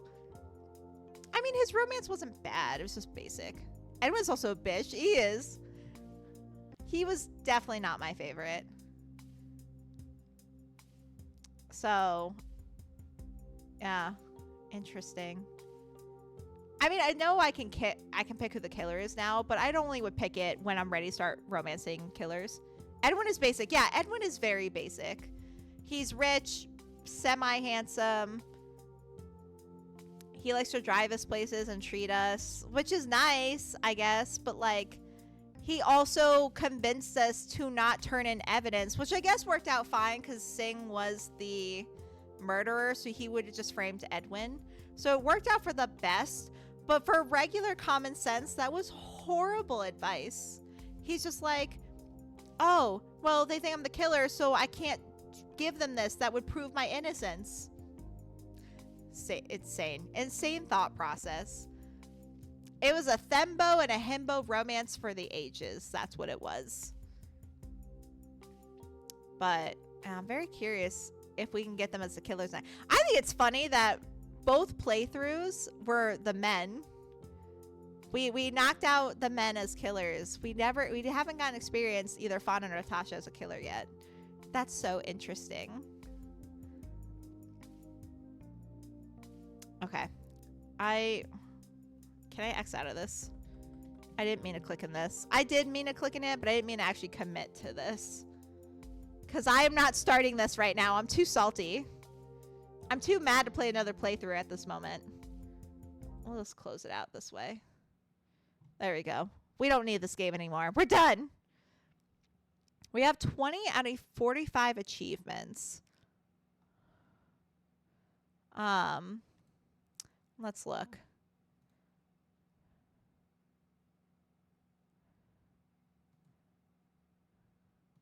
It looks like most of the evidence is tied to romance sprouts.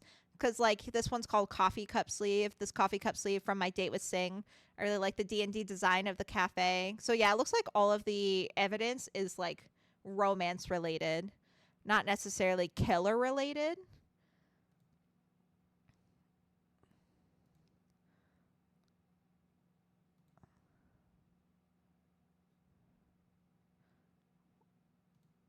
Nick has some romantic achievements. Interesting.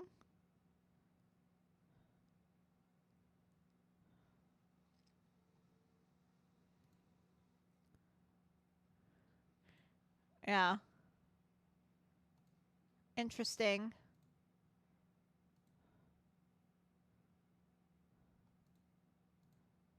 Oh my god, we could have gotten shot if we didn't play our cards right.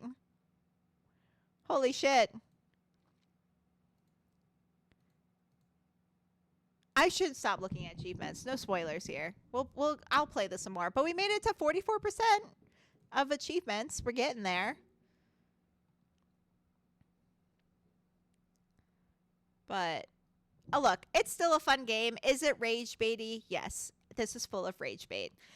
But I just like the premise of it. The art's pretty good. I really loved Fawn, hence why I want to replay the game. I have a feeling I'd like Sing and Natasha. I just really didn't like Edwin, and I wanted to get him out of the way because I don't skip routes. Even if it's someone I'm not interested in, I do 100% completion. I will skip certain endings. Like, I won't necessarily play for, like, completion as in all the endings. Like, I won't necessarily get all the bad endings or anything like that. I'll only try and play for good endings, and then I'll be done. I don't try and get every single ending. But, like, with this game, it's just, like, it's kind of fun. So, as much as it rage baited me, and our character is hella dumb. We were a dumbass when romancing Fawn, and we are a dumbass now. We're probably going to continue to be a dumbass in the other playthroughs. But I think it's kind of fun. At least I get a bitch about stupid stuff. So I would still play this. I'd play this again. Will I stream it again? I don't know. Maybe when I forget about it some more, and then I can torture Sinister with it. Because Sinister's my ride or die with this game. My fucking ride or die with this. I had a friend who played this previously. Who played it? Oh, nice. Like just a few points of intelligence next time.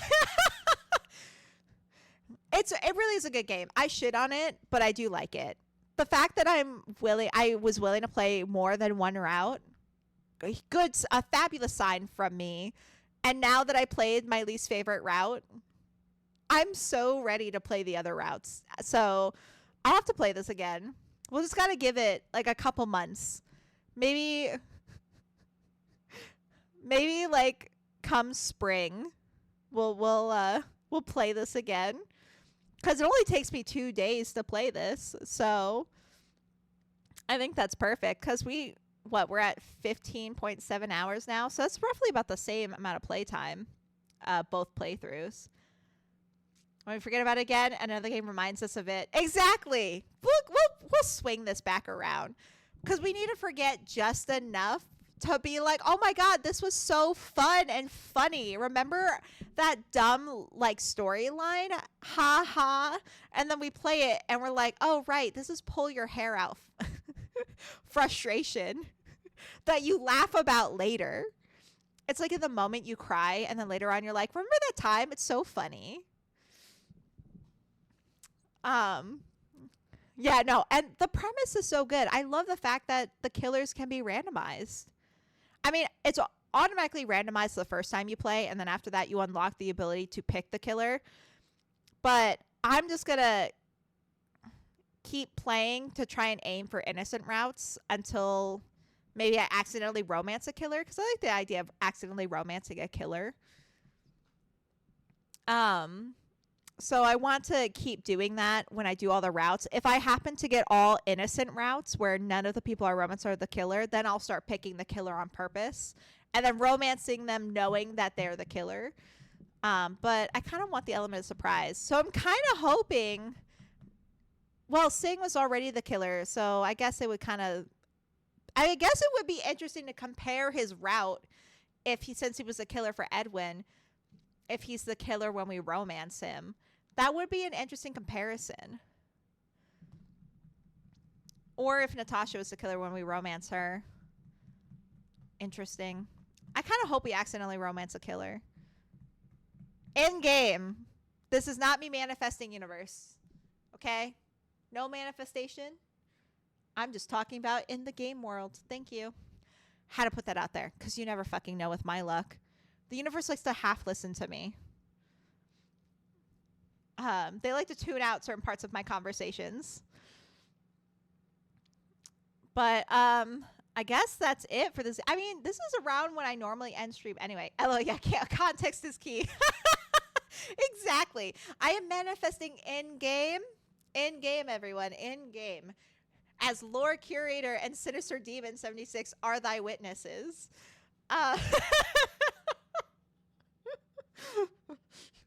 Universe cannot argue. I meant it any other way. But yeah, this is normally when I end stream anyway. I tested this. Yes, thank you, Lore. I appreciate you having my back. So I guess it's perfect timing. Let's see who's live. If anyone I care about, even though that's a really horrible way to say that. Oh, the real rascally grandpa's live and they're playing Cats and Cups. Ooh, what's Cats and Cups? I'm curious. I must know. So we will raid into Grandpa. Here is my raid out message. Feel free to use it. You don't have to, but I love it when you do. I totally didn't hear Cups. What the fuck did you hear? I'm nervous. I will be back tomorrow at... Don't worry. You can't say that to me, Sin, because now I'm going to worry. Hey, at least it'll distract me from wondering why Sing was the killer. I'll be back tomorrow, same time. We'll probably play a little Woo-Wah, and then at 7 Mountain Standard Time, we will be doing our Grim Dawn collab with Nick Spale, who's also a Wear Your Stripes member. Totally didn't hear Cats and Cocks. Honestly, who knows what I say when it gets close to my bedtime. I get loopy. Who the fuck knows? But